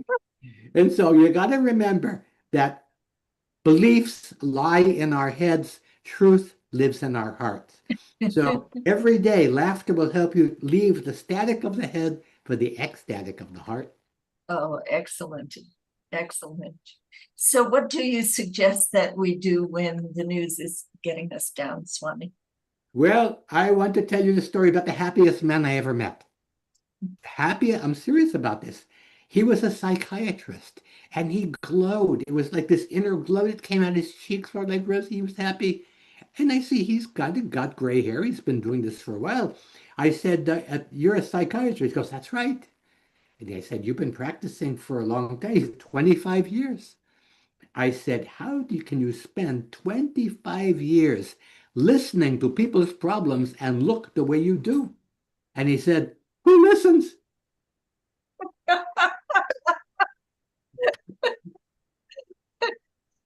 Anybody else have a question for the Swami while he's still in the house here? Oh, I have one. I want to point out to people that he has that Swami and Steve have a wonderful Substack, Signs of the Upwising, WISING. So if any of you, I know most of us now are Substackers. And so if you go to signsoftheupwising.substack.com, I also put that link into the chat. And that's where you can get things like Swami Beyond Ananda's State of the Universe, Travels with Swami. And I think he's up to chapter 15 now, or more. So that's a wonderful, wonderful way to get more Swami. And again, let's all meet in Sebastopol. Soft Medicine, it's a great place. It is the gathering place for the tribe now. They have wonderful food, by the way. And let's all meet there on July 19th for Swami and my friend Reena Satori. Very small world. Sounds wonderful. I wish I could be there. Okay. Swami, well, any final words for us? Well, yes, I want to say that really, as evolutionaries, there is, in the old days when people were dissatisfied, there'd be a revolutionary uprising to overthrow the system. Well, revolution keeps you on the same wheel, doesn't it? It just keeps going round and round, the same merry-go-round all the time. So I say, when you find yourself on a vicious cycle, stop pedaling and get off. And so instead of a revolutionary uprising, we need an evolutionary upwising, where we wake up to the illusion of separation, wise up to the power of loving coherence, grow up from children of God to adults of good, and show up on a new playing field, ready to play a new game, thrival for each and all. So if you want to join the uprising and spread the word, love and laughter, I welcome you. And I want to thank you so much for doing this program, both of you, all of you. This is a wonderful thing that you're doing. So thank you very much, and namaste. And namaste. Thank you so much, Swami. And we love the merry-go-round. We definitely need to get off that. It's time for the upwising. Thank you so much. I must confess, I've used the Namaste, Namasko many times. Our beloved Charles Betterton, who I'm going to slightly embarrass by actually putting him on camera. He's a wonderful evolutionary leader, and he writes, speaking of evolutionary upwising, Swami, would it be possible for you and Swami to help the EL Media Collaboratory with our campaign to develop and implement collaborative strategies to share positive, upwising, uplifting messages that encompass the transition media perspectives? And so there's a new opportunity for you, Swami. Oh, okay. Well, I will have to say yes to that. Yes, yes, yes. And I look forward to the connection and creating more cosmic comic consciousness on the planet. Cosmic comic consciousness. Yes, let's all There do you it. saw it, right That's on the my Awakening philosophy. World, a This is new philosophy. marriage This between is Charles and Swami. And Thank Charles you. is a wonderful weaver of people and ideas, so we so appreciate him in the Evolutionary Leaders Circle. I was weaving with Swami in 1984, publishing Community's Journal of Cooperation. That's called Wow. Community's Journal of Radical Collaboration. Wow. Collaboration. Okay. That's back before the beginning, when I was still in infancy, before I got into it. Anyway, okay. Namaste again. Namaste again. Wow. Oh my goodness. What a wonderful range of speakers and musicians and presenters and evolutionary leaders. I always love watching you laughing with Swami. You are the great audience for him. And oh, by the way, we did mention Trudy. There she is behind every. Oh, good. I was hoping Swami you that could bring needs to be Trudy up to included. say hello.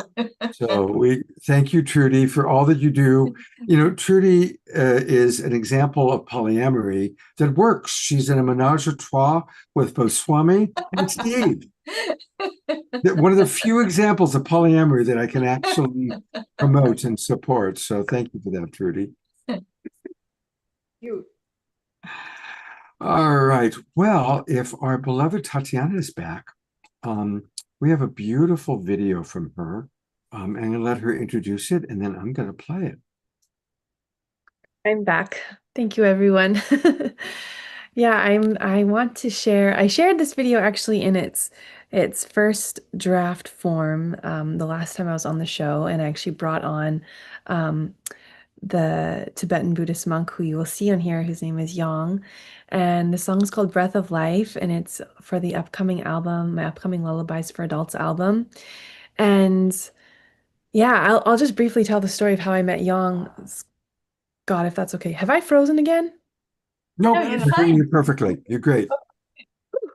Yeah, so I created that Kickstarter campaign to share about my album and to raise funds to make it happen. And one of my friends actually volunteered, offered to create ads, you know, those Facebook ads you see all over the place. I had never run them before, and so he put these out, and the ads did very little, but what it did was it sent my music to India, and a beautiful Tibetan Buddhist monk happened to be on Facebook and saw my ad. And he felt this immediate calling to work with me, to sing with me. He's an amazing chanter. His story, it just touches my heart so deeply. He was born and raised in Tibet. He became a monk at age 11. When he was, I think, in his late teens, he walked out of Tibet on foot to escape what was happening there, and just an extraordinary man. And he reached out to me. He didn't know, he didn't really connect the dots with the Lullabies for Adults album, but he just wondered if we could collaborate. And I listened to his music, and I was like, actually, I would love for you to be on this album. And so we actually flew him, not from India. He actually was in Canada at the time. There was a little bit of crossover, and we flew him to our home, and he spent a weekend with us recording this song and filming this music video.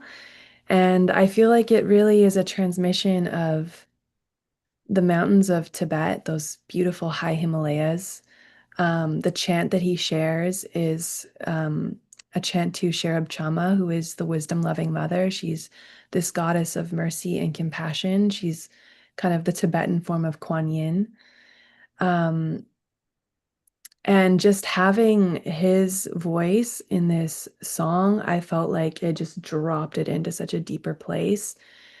And it's just been so special. And you're the first people to see this final finished video and song. So, Scott, if you want to put it on, I'd love to share it now. Great.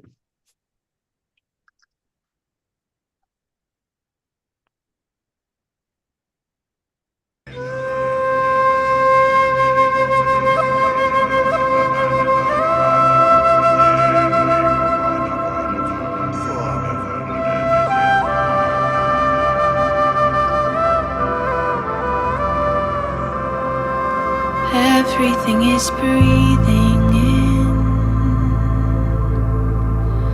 Everything is breathing out. The whole universe is breathing with me. Everything is opening. Everything is closing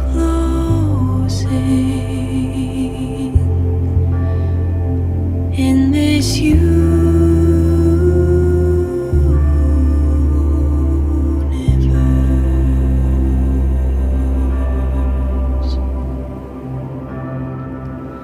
I feel the breath of the universe rushing through my body. The breath of the universe, the breath of life. I am breathing. I am feeling. I am alive. I am a mystery.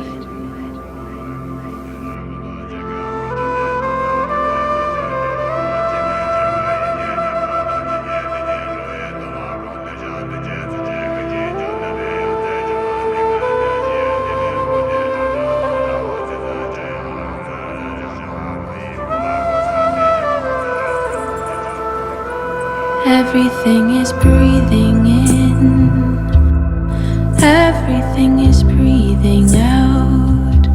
The whole universe is breathing with me. The earth breathes. The stars breathe. The whole universe breathes with me.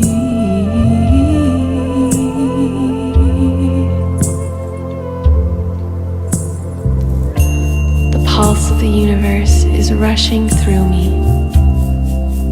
Breathing in, I am the universe awakening. Breathing out, I am the universe remembering. I am life, connected to all living things. The earth breathes in the ocean tides that rise and fall. The stars breathe, expanding and collapsing in cycles of creation and destruction.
Cherub Chama, great primordial mother, mother of all Buddhas, embodiment of the loving nature of this universe.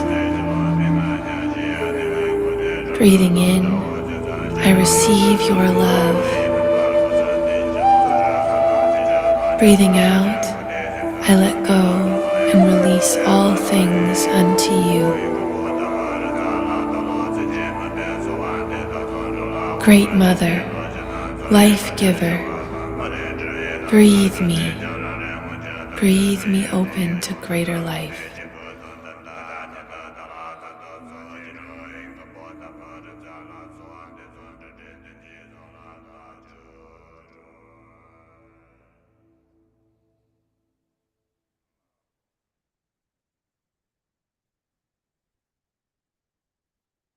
Absolutely gorgeous. I want to ask people in the chat box who got chills when you hear his voice come in, right? Totally. Mhm.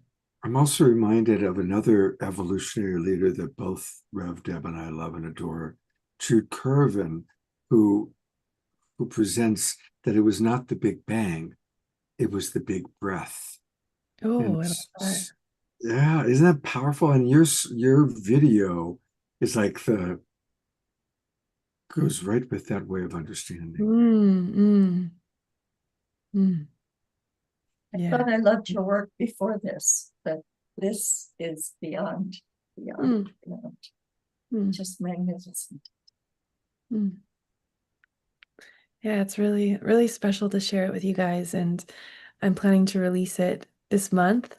So if you want to come follow me on Facebook or Instagram or anywhere. Make um, sure I know I get the link so I can put it in the edge. yeah. Yeah, I'm really excited about this one. It was so special to work with Young, and he actually initiated me into that chant. There's like it's a 6,000-year-old chant, which is passed on, master to master to master for 6,000 years. Um, and it was very special to actually have him initiate me and kind of authorize me to be able to chant those words, and they feel so ancient and powerful. And can you give us a sense of what they mean? So he would explain it much better, but I can chant them for you if you want to hear the chant quickly. More, it's Yes. okay, wait. And you were doing hand movements with it as well. Gotta do the thing Well, you properly. can't do that and the guitar at the same time. So the chant goes, oh wait, hang on. Original sound. Thank you, darling Omashar. O mawa madi mahi moha e maho maye rupa ye ta dudu soha. I'll just do it one more time. O mawa madi mahi moha e maho maye rupa ye ta dudu soha.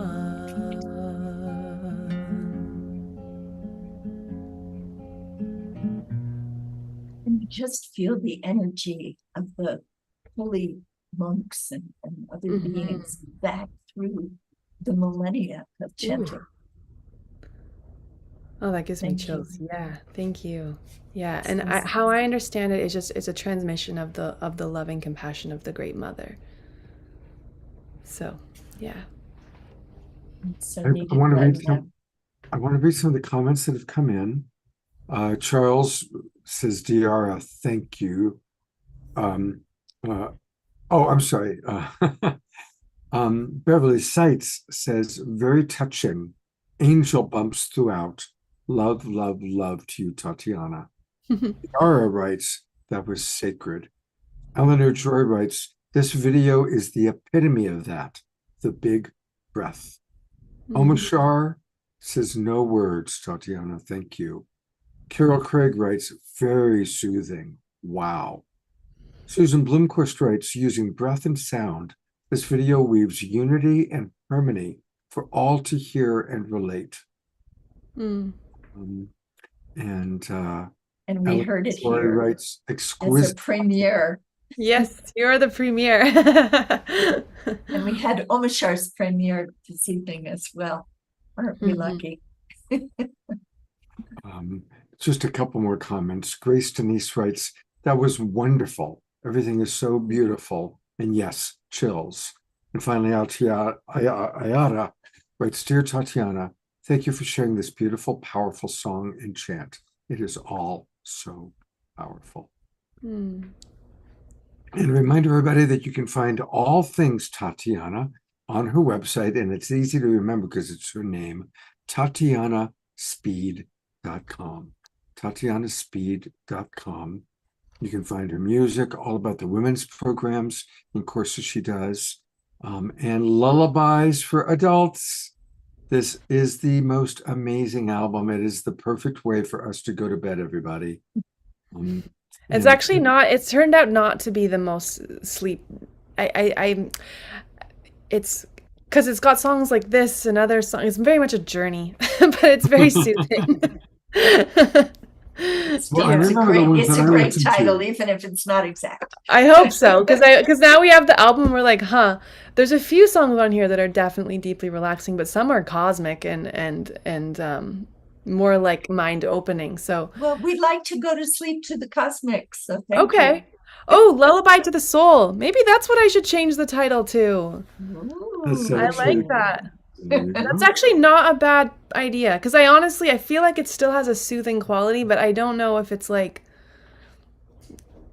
so thank you. How do I say it? Diara. There we go. Diara.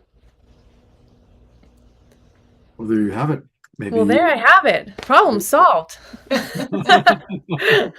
Diara. Diara. I will credit you with that name if we go with that.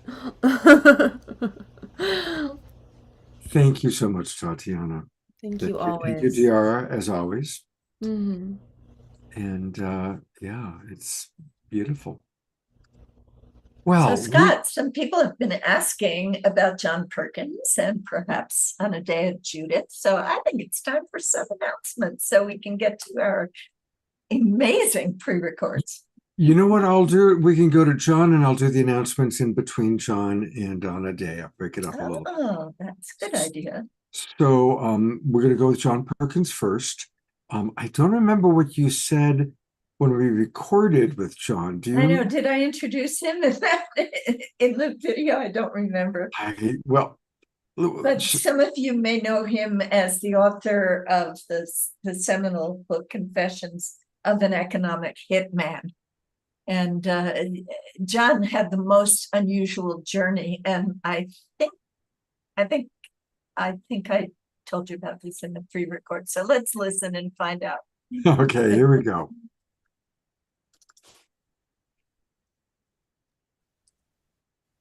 So here we are doing a pre-record with John Perkins and our co-host Rev Deb. And would you be willing to introduce our guest? I would be delighted. John Perkins is one of my favorite of our many wonderful, amazing evolutionary leaders. He has such a unique background. He, as many of you have heard of him as the author of Confessions of an Economic Hitman. So you know that he was an economist, but he was also trained as a shaman. And he just has the most interesting background, combining the knowledge that he has as an economist, not only of the kind of the mechanisms of how the economy works, but also the damage that economic policies have done around the world to both to our environment and also to some of the more fragile developing countries. But he also has this really unusual wisdom that he has earned through his shamanic path. And he's just written a really different book that I'll let him tell you all about. But it's really wonderful for both Scott and me to be with you today, John Perkins. Well, thanks, Deborah and Scott. It's great to be with you both. What a fascinating life I've led, and we're all leading right now. I mean, I think that the main thing that I'm feeling right now is how blessed we all are to be alive at this moment, because we're in an evolutionary moment in human history. This is not going to go down as a footnote in human history. These times that we're in are going to go down as a time when we truly have the opportunity to evolve.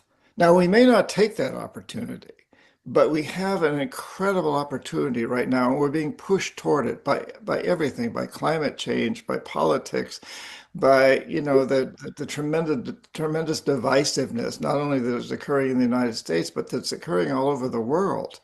And the divisiveness between cultures, between religions, between economies, the growth of the Chinese economy and power in the world. There's so much going on that's leading us to understand that we are really having to explore what it means to be human beings, being human on this planet. What does that mean? And you mentioned my most recent book, Rev Deb. It's called A Message from Pleiades, and it's a novel. It's written from a woman's standpoint. It's pretty short. I think it's easy to read. I loved writing it. And it deals with this subject of, oh, and incidentally, it's the author's name is J.P. Moody. I use a pen name. So if anybody wants to look for the book, go to look for J.P. Moody, not John Perkins. But anyway, it explores this idea of how are we evolving and where do ideas come from? Where do our thoughts come from? So it's about an American U.S. senator, a woman, youngest senator in the Senate, and she's disillusioned and goes to Tikal, this ancient Mayan sacred site with these huge pyramids that I spend a lot of time in and take people to. And if somebody wants to go with me next March, and go to my website and find out about it. But she really confronts what's going on in the world through this process of hearing these voices. And the Mayan people believe that they came from Pleiades, and they believe that a lot of thoughts, a lot of our ideas come from Pleiades. Where do our thoughts and ideas come from? And so the book explores that. But I want to expand on that a bit and talk about, I recently came out with a newsletter that talked about my experience in San Francisco on a Friday. I was giving a shamanic workshop with 3 indigenous people from the Amazon. We were and 200 people in San Francisco where we were beating drums and taking people on a shamanic journey. Incredible. And then less than a week later, I'm in Las Vegas speaking at a conference of 35,000 Bitcoiners. And I'm on the main stage. I share it with J.D. Vance and the two Trump sons. And the contrast couldn't have been greater. And what I've realized from all of this is that yes, we're all getting messages, but today our messages are so channeled by the algorithms that impact our social media that we're living in bubbles. Now, I think human beings always live in bubbles. You can be a Democrat or Republican or whatever. There's these bubbles that we get that define the way we think. But today, the bubbles have gotten smaller. You would hope that as we get more educated, as we expand globalization and communications, the fact that we can all have this conversation now and people all over the world will be able to listen to this. That's amazing. You'd think that would expand our bubbles, but because of the algorithms, it's contracting our bubbles.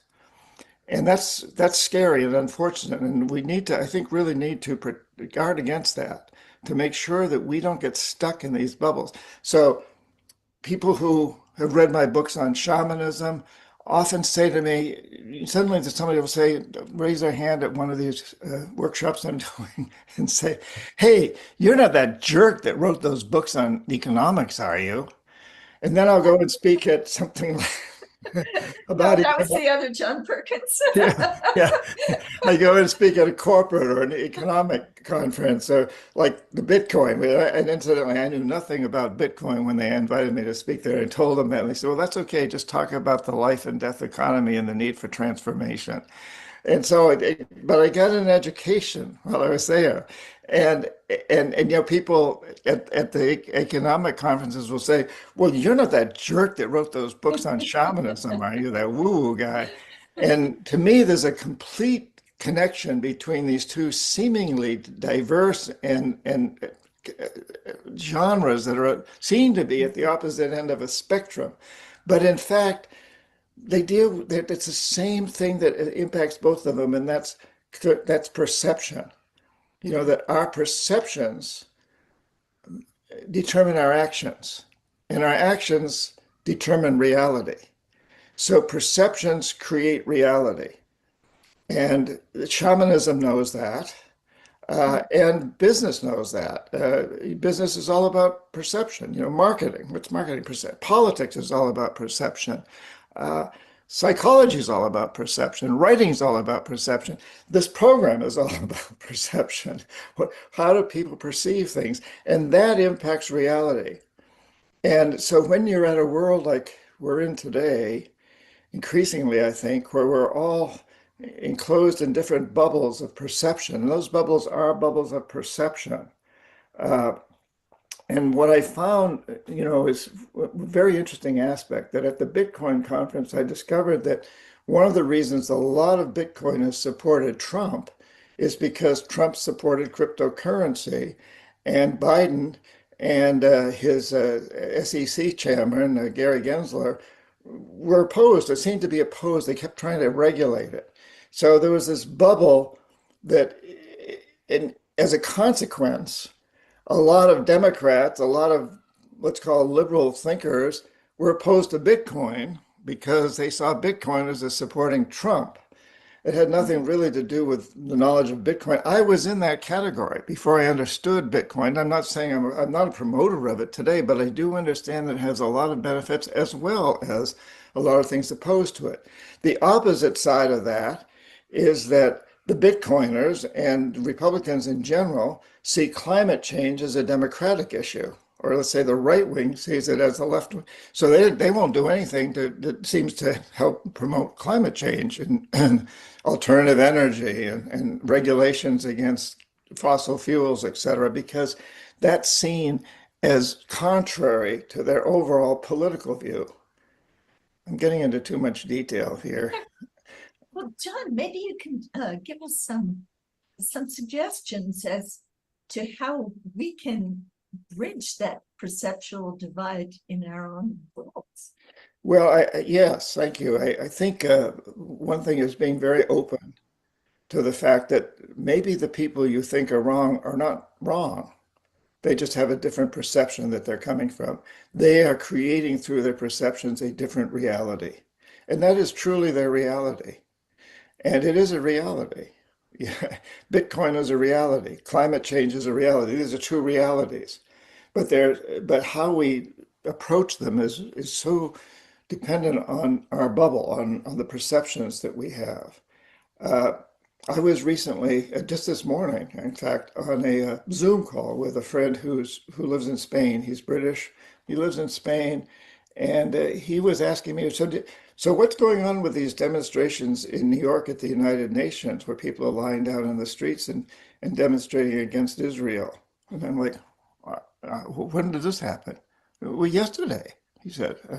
Didn't you hear about it? And I said, no, I heard nothing about it. I've heard about, you know, the No King's Day and the demonstrations around gender, but I didn't hear anything about the UN. So he said, well, it's all over Al Jazeera, and we in Europe, a lot of us get Al Jazeera. And he said the BBC talked about it.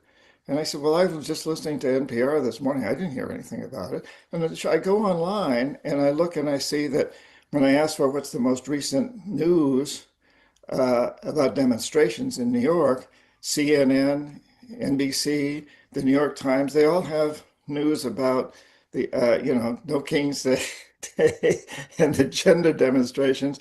But the only thing that popped up for the demonstrations at the United Nations against Israel in Gaza was on Al Jazeera.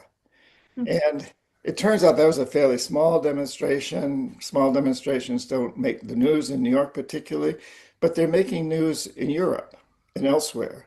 And so that's an example of the bubble. So what can we do about it? I think one of the things is one of the things is, I try not just to listen to NPR and the New York Times, but also Al Jazeera and RT, Russia Today. And I've been on both of those events quite a lot recently because my book's popular in Russia. It's popular throughout the Muslim world as well as the Christian world. The Chinese edition is very popular in China right now. So I try to, because of that, I try to keep up on these, and I find that to be very, very enlightening. It helps to expand my bubble. And That's great perspective. I'm curious on RT, Russia Today, is that state sponsored or is it independent of the state? well, I think it certainly has some state sponsorship, and I I don't think know that's the a fine politics. line. Yeah, I don't know this, I don't know that you can ever find out the real, uh, what's really going on there is just like there's so much we don't know about who controls what all over all over the world. That's true. Yeah. There's a word, are you familiar with ground.news? I don't want to go too onto it, but it's what I use. And ground.news provides lots of different news sources, and it lets you know to what degree is it left-leaning, centrist, or right-leaning. And so you can pick any topic in the news, and they will send you everything from, Fox News to the Idaho Statesman to the Denver Republic. It's called Green.News, and it's a way to do exactly what you're talking about, to get different perspectives, and where they let you know which it's leaning towards about whatever topic you want to choose. Well, that's great to know. Yes, thank you. Interesting. Say it again, please, Scott. www.ground.news. Yeah. Okay, thank you. Yeah, I'll absolutely. look for it. Yeah, that's It's interesting to be able to choose your bubble. Yeah. And to see what the different bubbles are saying. It's really interesting. Back during the election, all the pictures of the Washington Post have of Trump, he looks really ugly and evil. All of Fox News, he's smiling and he looks powerful, but Biden looks old and decrepit. Even the photographs that they choose are part of the bias. Yeah. Going into the Bitcoin conference, which was just a couple of weeks ago, I did not have a good impression of J.D. Vance. Mm-hmm. And his speech was quite exceptional, I have to say. Oh, that's good to hear. One of the things that he said was, he said, I would like to believe that we Republicans are going to stay in power for a long time. But the fact of politics is you can't count on it, guys. And so let's work to get along with the Democrats. If we want to promote Bitcoin, let's have Democrats speaking here. Let's hear their side of it, because we can't count on staying in power, but we do want to keep Bitcoin going. We believe in it. You guys out there, you believe in it. So we've got to come together on this. And I found that to be most interesting coming from him, and he was very eloquent. So it's interesting to get these different perspectives.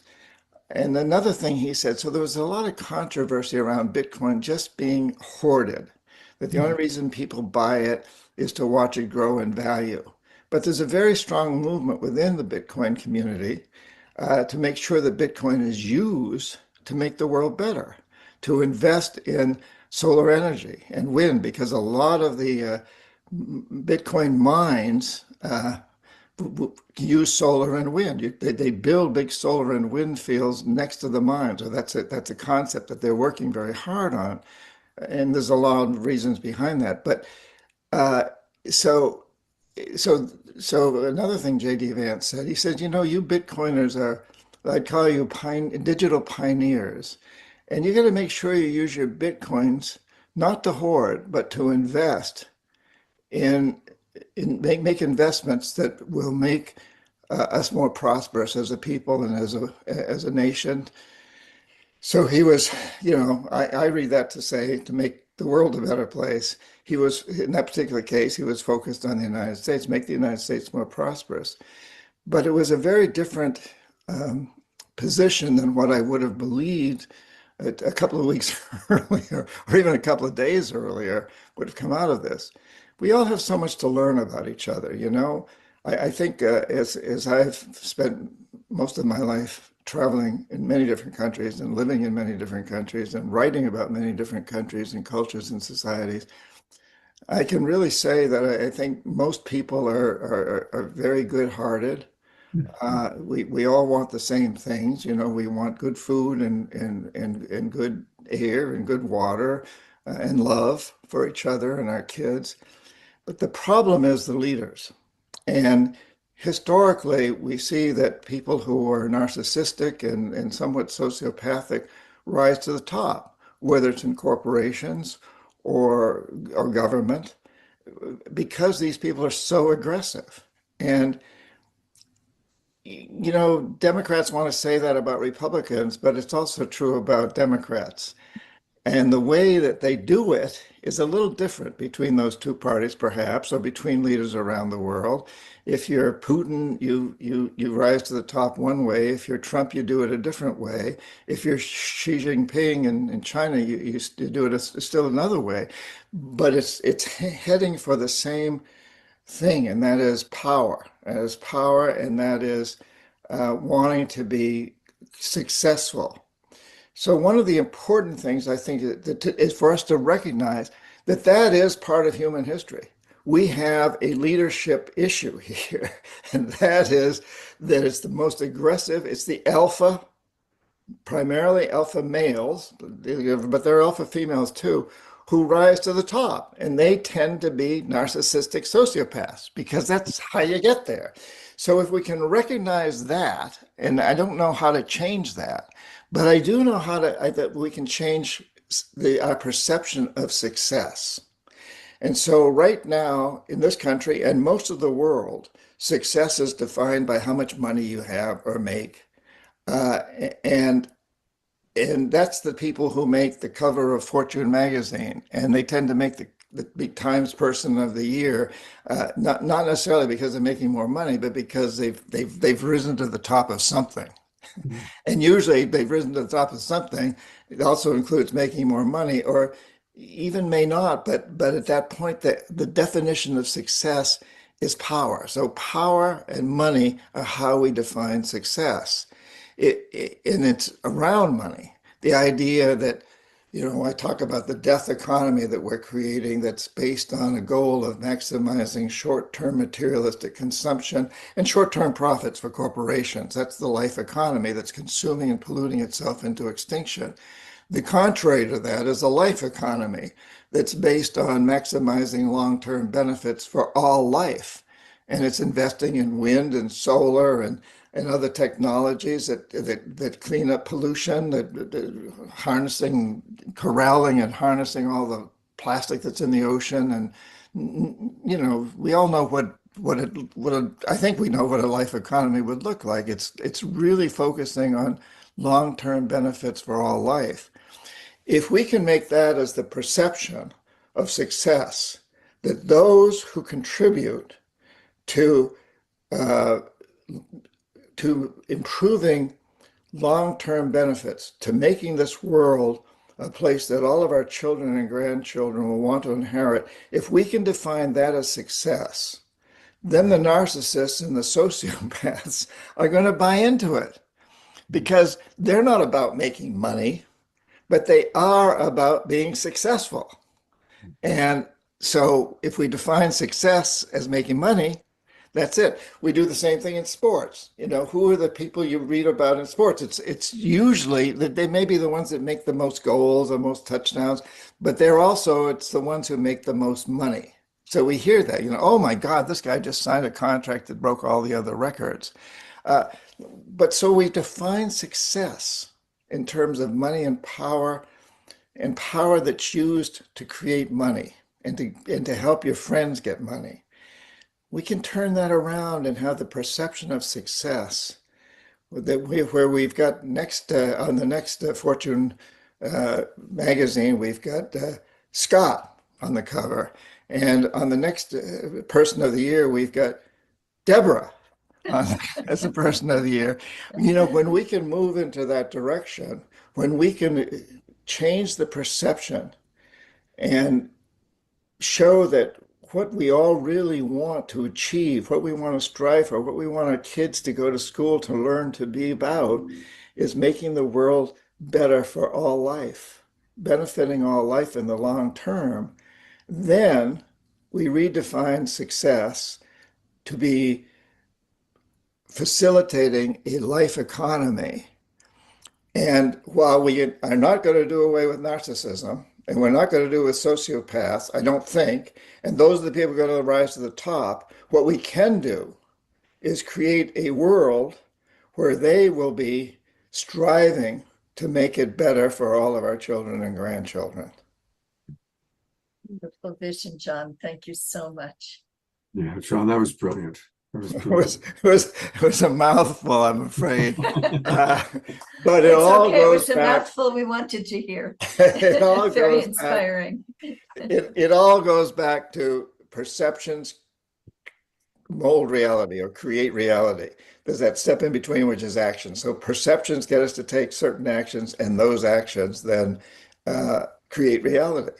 And so if we want to get to the bottom of all this, climate change, income inequality, racism and sexism and all these other things, we need to look at the underlying issue, which is our perception that's created a death economy, which says that, you know, we've got to maximize short-term materialism and consumption and short-term profits and create this death economy. That's, you know, those other things are all symptoms of this death economy.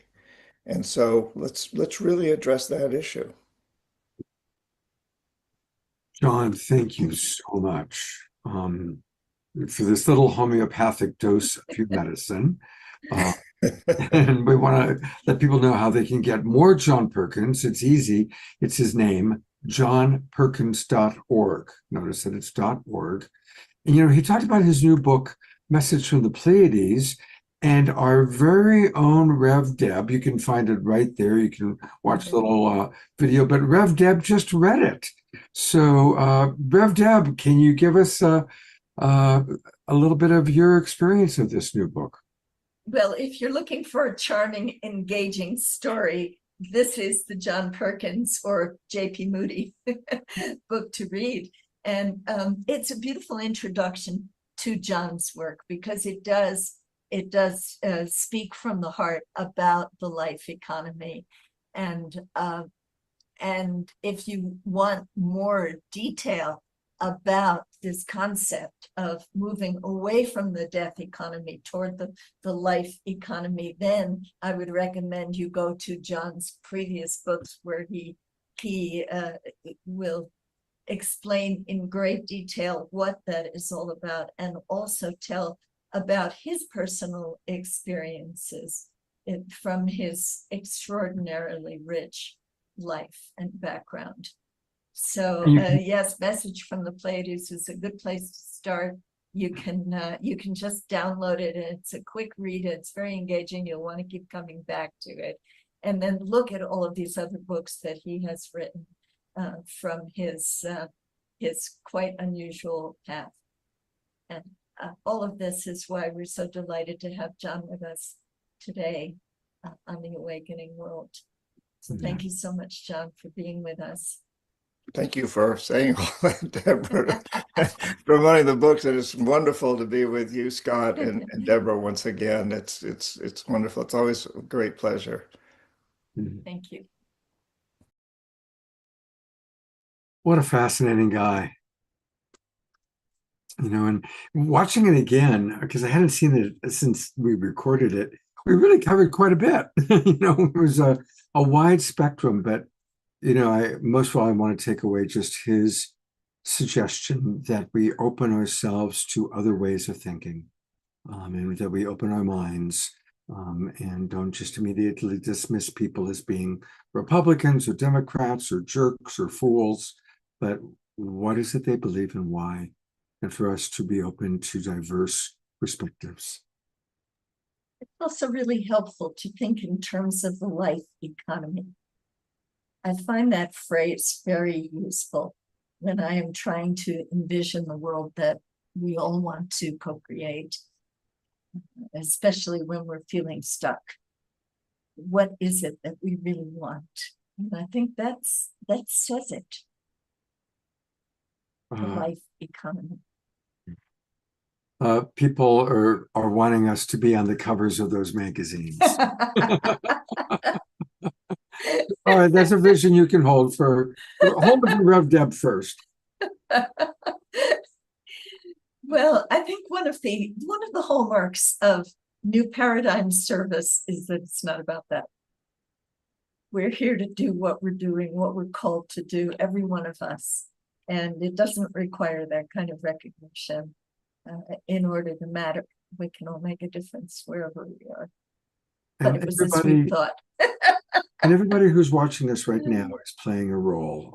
I've been using this analogy ever since I first heard it from Greg Braden 8 years ago, probably. But we are the imaginal cells or the imaginal souls finding each other as the caterpillar, which has eaten itself to death, which has overstuffed itself to its absolute death. But all the imaginal cells find each other and they coalesce and they form the butterfly. And likewise, we are all playing our part, playing our role as we find each other to create the new earth, the new paradigm. And it's important to remember that before the caterpillar becomes a butterfly, while it's in the cocoon, it has turned to soup. Yeah. And we're in the soup right now. We're in the soup. And it's So scary. it's hard to see. You can't see the butterfly from the soup. Yeah. And you can't open the cocoon before it's ready. And the caterpillar thinks it's dying, and it's, because everything is changing. It's such a good analogy for the time that we're in right now. One Global Peace Tribe announcement, but it's very, very important. This week was the start of our summer season. And I want to acknowledge all of the wonderful people in the Zoom room because they're all people that have subscribed to our new season. So thank you, each and every one of you, for being special friends and subscribers. And for all of you who are watching on YouTube or watching the recordings, I don't know why that stopped. Somebody paused it. Somebody who's co-hosting, perhaps. There we go. Anyway, now is the time to subscribe because you'll get all the Zoom room links to our new season. And we have some really, really special shows planned. And honestly, we need your support. I recognize that a lot of people have learned, hey, I can watch for free on Facebook or on YouTube. But honestly, it really helps us to feel well-loved and well-supported when you do subscribe. And it's very easy. Just go to globalpeacetribe.com. globalpeacetribe.com. You can learn all about what we've got going, learn about all of our new shows, and then click register for the new season. And that'll take you to the registration page. And you can register for as little as $22. You get all the Zoom room links for the next 3 months. We do shows every Wednesday night and every Saturday night. And then we do special shows. Oftentimes we'll do a Sacred Sunday show, or we'll do a show from a festival or an event. So please do join us. It's really, really important. I'd like to add that I just signed up for the new season, and I really want to encourage everyone to do that. It's such an incredible service that Scott provides week after week after week. And he's extraordinarily committed.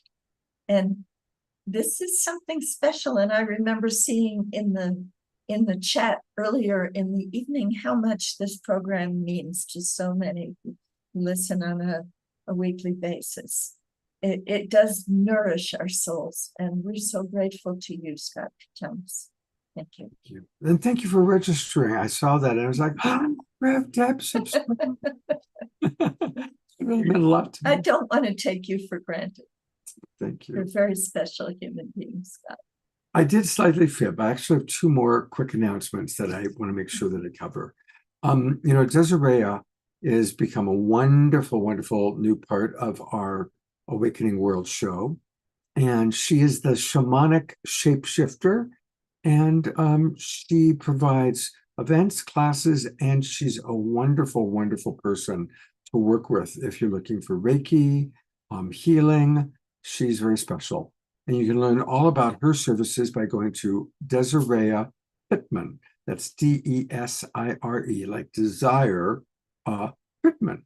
If you desire Pittman.com, that's how you'll find her. So thank you, Desiree, for your wonderful contributions to our show. And earlier, Omashar spoke about his music channel, and I wanted to make sure everybody got that too. Just go to YouTube, click on Omashar Music. That's where you'll find all of his music videos, including the brand new Dancing into Greatness. So that's where you can find all things Omashar, at least in terms of finding him on YouTube. So we have two more things. We're going to have a video pre-recorded with the wonderful Anadea Judith, and then we will close with an Omashar song. And I will, Rev Deb, do you remember if you did your introduction of Anadea when we pre-recorded? I don't remember. I think But let's not take any extra time now. She is so inspiring. I just want everybody to stay on and listen to her. Okay, we're going to go straight to that right now. I'm pulling it up, and here we go.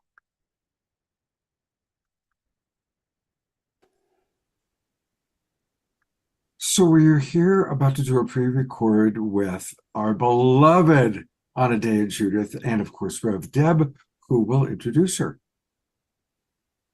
Oh, I'm so happy to introduce my dear friend Anadea Judith.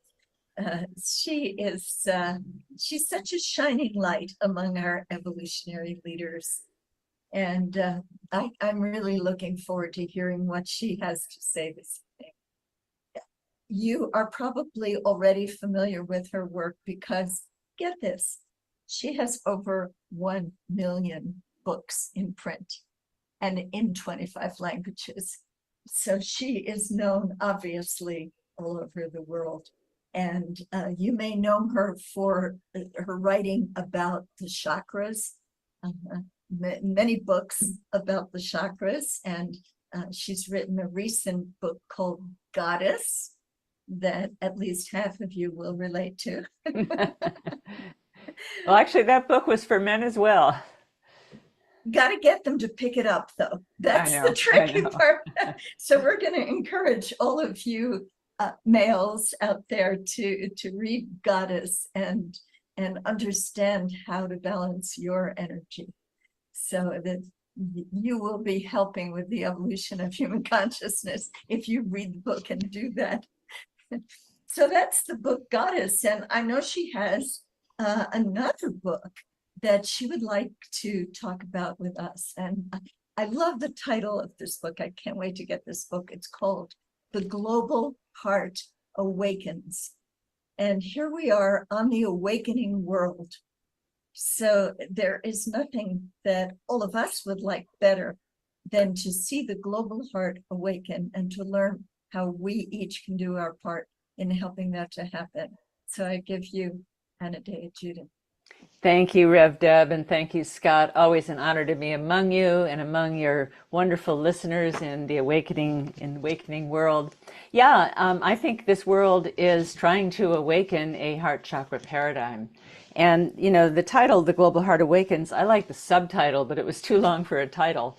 Humanity's Rite of Passage from the Love of Power to the Power of Love.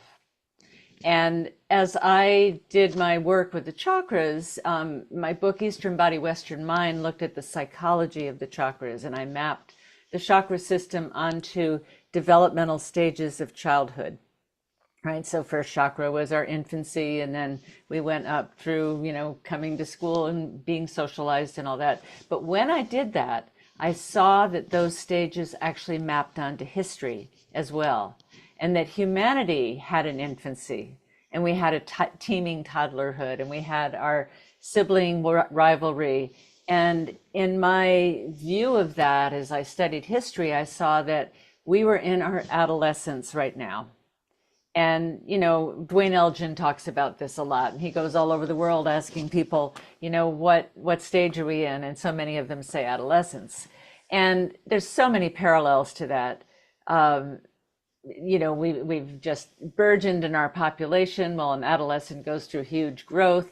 We have disrespect for everything. That's kind of typical of adolescence. We use and abuse as if there's no tomorrow and we can just take from the storehouse of the earth forever without replenishing it. And everything is about, the ego and who am I? But what happens in indigenous cultures anyway, is that adolescents undergo an initiation to become adults. And that's a spiritual initiation. But what I see, and the sense that I make, and perhaps the silver lining I take from what's happening in the world right now, what's happening in our country, in the US, is that this is all part of our initiatory challenge. And this is all part of awakening humanity out of its adolescent naivete, out of its adolescent immaturity, out of its adolescent self-focus, ego focus, into our future planetary adulthood. And, this planetary adulthood is when we come and, it's no longer a parent-child relationship. We have the mother goddess, we have the father God, we call ourselves children of God. I love that Steve Behrman says, no, it's time to become adults of God, that we are co-creating with the divine. And as you come into your adulthood, you co-create with others on a peer-to-peer level, right? So this is about collaboration and cooperation and not competition, but, compassion, and really the heart as an organizing principle, not just as this, sentimental, romantic love kind of thing, but really a social organizing principle. Morris Berman said, love is the social equivalent of gravity. And when we organize around nonviolence, when we organize around compassion, when we organize around seeing that everyone is taken care of, then we are actually creating a different kind of society, and we're lifting everyone up and the whole society is stronger. But we've been so inured to just think of ourselves and to just chase after our own career, our own power, our own empire, our own bigger house, better car. I mean, I know, the evolutionary leaders don't think that way, but the world out there does. And I like to say that the difference between illness and wellness is the difference between I and we. And so part of the initiation is to move from this self-focused, ego-based, me, mine, mentality to one of global cooperation. And I think that the initiation of climate change, the initiation of the fall of democracy, this is all forcing this global reorganization, what Barbara Marx Hubbard called the breakdown before breakthrough, or, the chaos that's the evolutionary driver. So that's Wow. that's the first mouthful. Wow. Yeah. There's so many beautiful stirrings. And again, we talked to Anate Judith she's written many books, but we're focusing on the Global Heart Awakens. Thank you for that very relevant point about adolescence, because it's true. And I think it's important to recognize that really America is in its adolescence. I think there are indigenous cultures and other more civilized cultures that are more mature. Mm-hmm. We can learn from them, and we need to learn from them. But they're not running the world.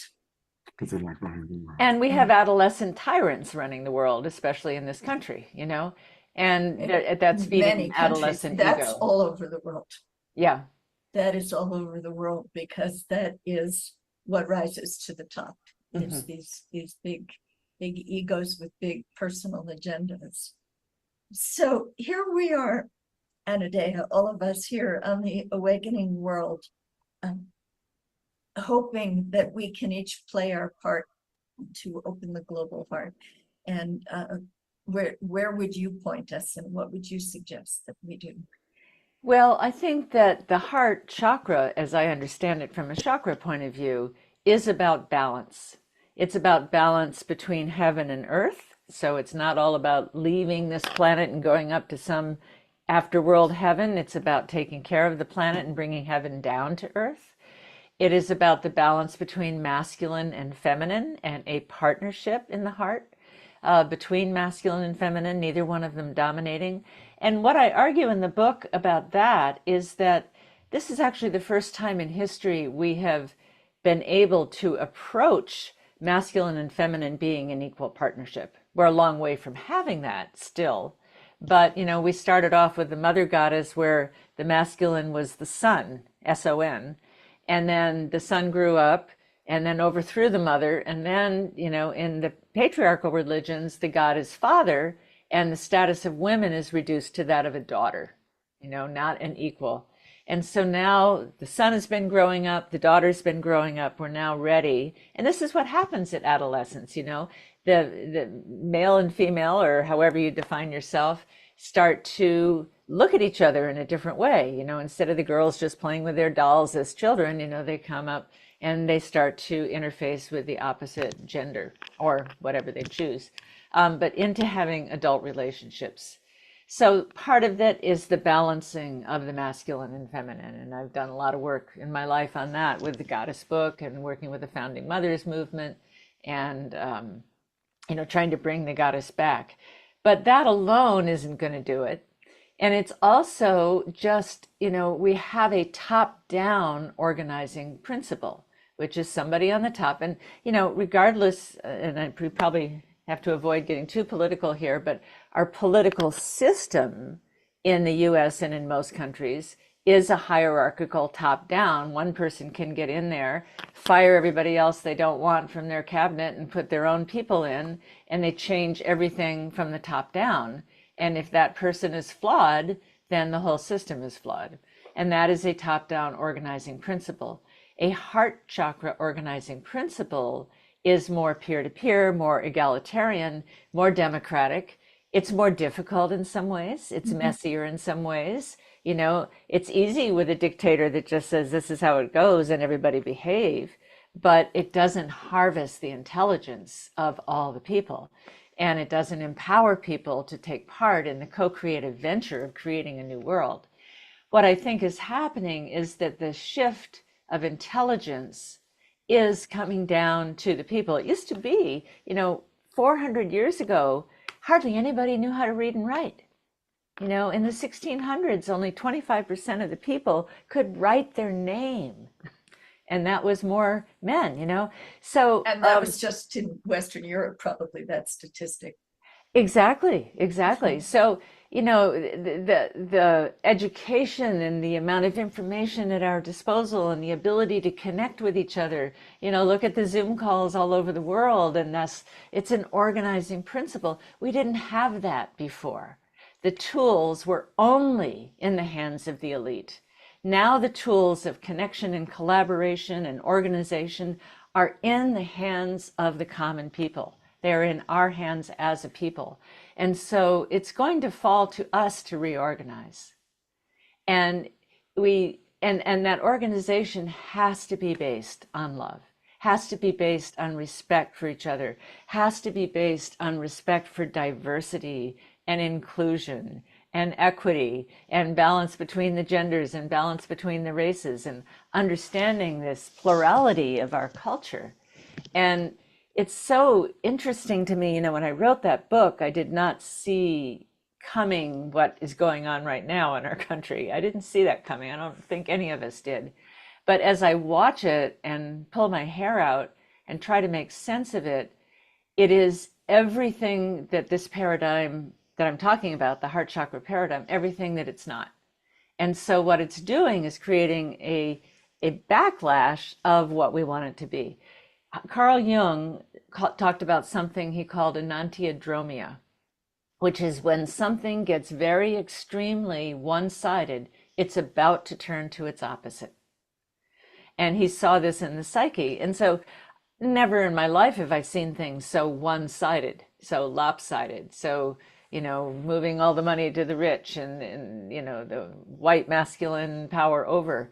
This is creating a counter movement that is waking up from a slumber and taking its voice and organizing and claiming our values. I think that initiation always has a test. You know, are you worthy of passing this test? And the test that humanity, and I don't just mean Americans, but humanity is facing, is really a test of our moral fiber, you know. And our moral fiber is what is going to take us into the future. Do we care about each other? Do we lift each other up? Do we care for the earth? Do we have a sense of reverence for the world that we are living in, to care for it? Do we have that all the way down into the bones of our DNA and the bones of our society? If we do, I believe we will pass the initiation. Well, it's certainly interesting to think about humanity moving from adolescence. I remember hearing that from Dwayne Elgin some years ago, and of course it totally resonated with me, but it's not clear to me how you get from adolescence to adulthood. And I know with some of us, I think myself included, it may have taken longer than for others to make that transition. And so my question to you is, assuming that we are going through some kind of initiation right now, what can we do to make more of that, or make that transition more visible, so that people can feel into it in their own lives and in their communities? Yeah, yeah. I mean, I talk about that in the final chapters of the book, both on the personal level, on the global level. But I think the short answer to what turns us from adolescents into adults is two things: hardship and spiritual practice. And the less you have of spiritual practice, the more you have of the hardship. And I think that the practices that have been handed down to us by the wise elders in our ancestry, you know, the practices of yoga and meditation and, you know, all the many spiritual practices, I'm not attached to a particular form, but they have been given to us to help us mature. You know, a musician practices so they can play well with others, right? So these practices are teaching us to play well with others, because I think we're coming into a grand symphony of co-creation. And to do that, we have to learn to play well with others, and we have to do our own practices so that we're good players. Wow, a grand symphony of co-creation. That is magnificent. It's a beautiful concept to hold. And it really speaks to the art of synergy. As you know, the Evolutionary Leaders Circle is held by our mother organization, the Source of Synergy Foundation. And the more we do learn that we are more powerful together than we are as the proud individual who pulled himself up by his bootstraps, which just try and do that, because it's really not possible. So I love this concept that it's going to take us doing it together. Yeah, and you know, if you take the heart and you take heart cells and you put them on a slide and you look at them under a microscope, and you know, one is they're beating, you know, they have a rhythm. And if they're, you know, different ones, they're beating at a different rhythm. When you move them close to each other, they start to beat in unison. So that is the synergy. The heart cells will beat in unison, and they will beat out a rhythm for everything else. So the heart is the center. In the chakra system, it's a center with 3 above and 3 below. So it's the great integrator. When we don't have the heart, we disintegrate.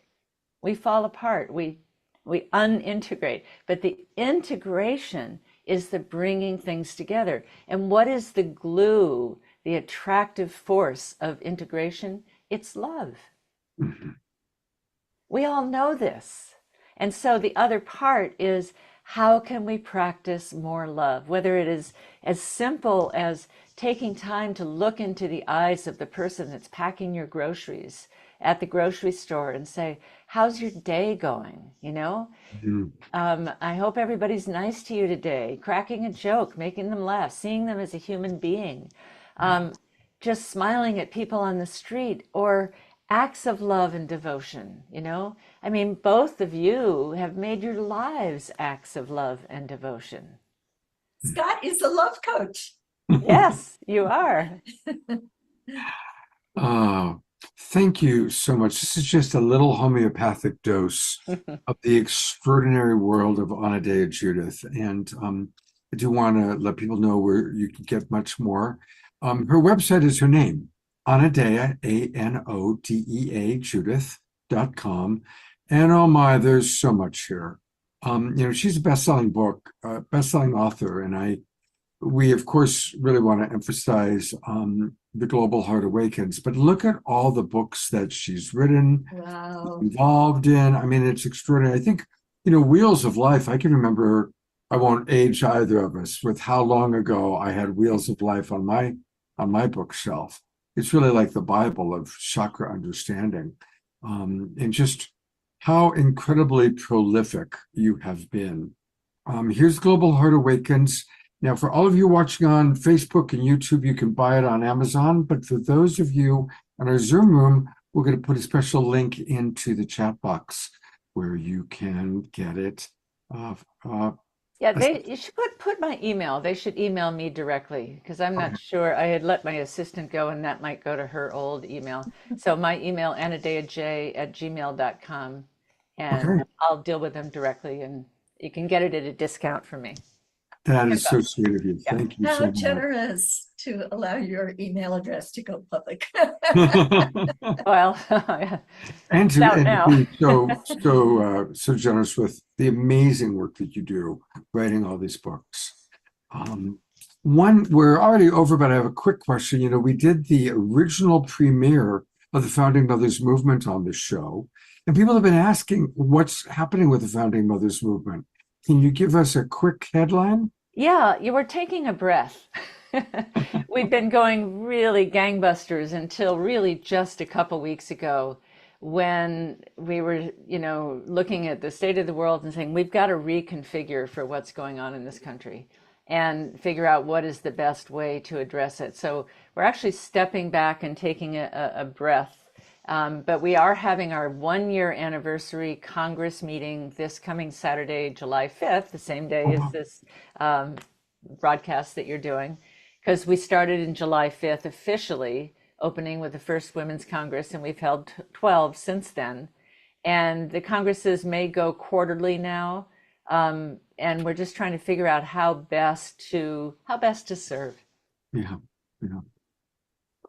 Well, God bless. Isn't it? That's the name of the game. And you have given us a lifetime of service, Anodea. And we so appreciate what you do and who you are. Thank you for being with us. Thank you. Evolution is the God's way of making more gods. Beautiful.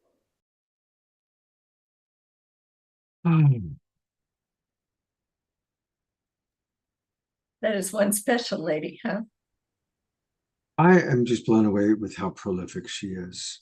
It's to write that many books and on such diverse topics, and yet also incredibly relevant.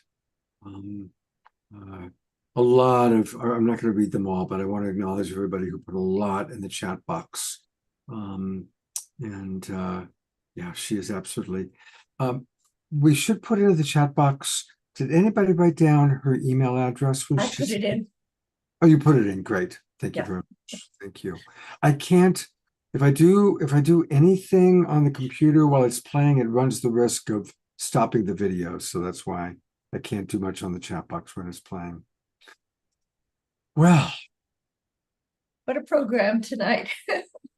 I love our group. I really do, Rev Deb. Thank you so much for all you've done to have the Evolutionary Leaders Circle come together, stay together, connecting. I'm blessed to be part of many communities, And it's a community that just nourishes me and in so many wonderful ways. Thank you. All right. Well, I call him the Alpha and Omega Man because all shows usually begin and end with Omashar. So we are going to go to our beloved brother to conclude the evening with a song.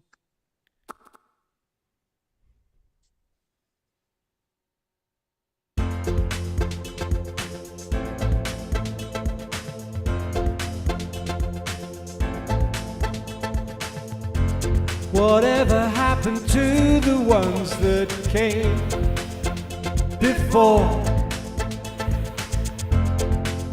Did they just vanish into the blue?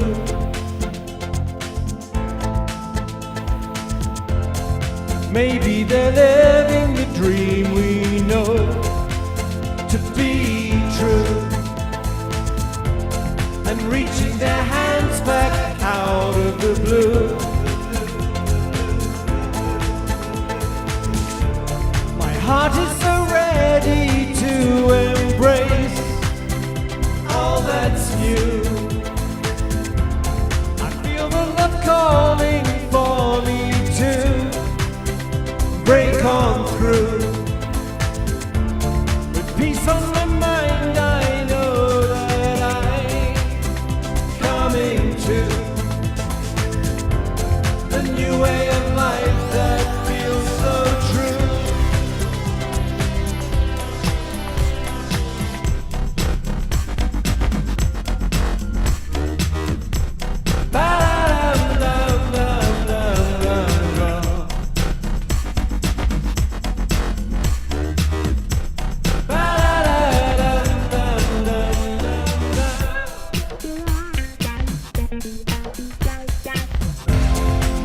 There's nothing here to hold me back from you.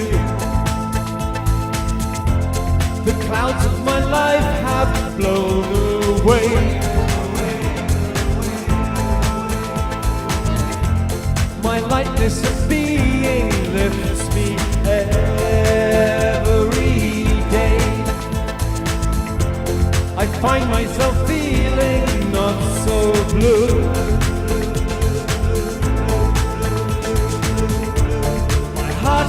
Ready to embrace all that's new.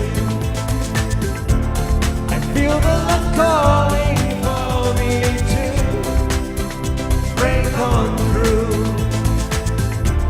With peace on my mind, I know that I'm coming to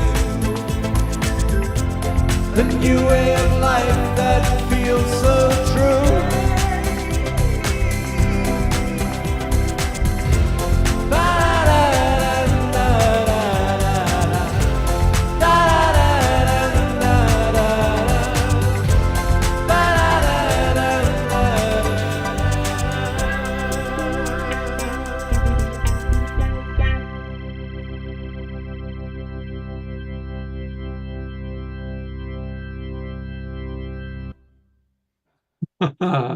Let's go to gallery view. And I love that you're also with us 3 hours later. You're still up, you're still dancing. Omashar is still doing his magic. I love our global peace. I really do. Lynn is still dancing. She's still motoring along there. Thank you, Lynn. And I hope you've had a wonderful birthday week, Leaf. We love you very, very much. Well, it's been quite an evening, and I'm looking forward to seeing all of you. I want to always let people know what we've got coming up, and you'll appreciate this, Rev Deb. It's many of your friends that are going to be on the next show on July 9th, Wednesday night. Your daughter, your adopted daughter, Kristen Hoffman, is my co-host, and we are celebrating what's going to be taking place in the middle of the country, Fields of Healing event. And we'll have Dr. Marty Casey, we'll have Kristen, Pookie Lee, Paulette Pipe, we just added, of course, Ben Bowler, and of course, Omashar and myself. So that's going to be this Wednesday night. July 9th. So everybody, please make sure you're there. I want to thank I everybody. want to mention that I'm also going to be at Fields of Healing in St. Louis in August, that my soul daughter and Ben extended a very special invitation that I couldn't refuse. So I hope that many members of the Global Peace Tribe will decide that they would like to join us there as well. So, this would be a good moment. Do you want to tell people a little bit about that, about the Fields of Healing? I can't say I know as much about it as those who've been involved in organizing it, but it will have a part 1 and a part 2. The part 1 will be in St. Louis in the community with Dr. Marty K. Casey, who has definitely been on this program and is doing extraordinary work in her community, especially following the devastating climate event that they had there, that they're still recovering from. And she has opened up a kind of a food pantry and all kinds of things for her community. And she's going to be preaching at her church on that Sunday. And then the second part is going to be at Unity Village, which is a place I've always wanted to go to, and where, of course, our beloved Reverend Paulette Pipe spends a good deal of her time. And that is the birthplace of the Unity School of Christianity. And yes, I'm an interfaith minister, but I came that close to being a Unity minister. It's such a beautiful path. And then there is a very deep spiritual component to this trip. And I'm hoping that Ben will speak with you about that on July 9th. He says that the arch, the great arch in St. Louis. Now that you're a subscriber, Rev Deb, maybe you will come and join us on Wednesday night. It could happen. No pressure, but if you're there, I'll definitely love to have you join us. And this is the event we're talking about. And of course, you'll learn all about it on Wednesday night, August 9th to 14th. So time to be in the middle of the country with Rev Deb and Bowler and lots of other friends. I actually meant to keep you up here. There we go. Well, let's open that portal.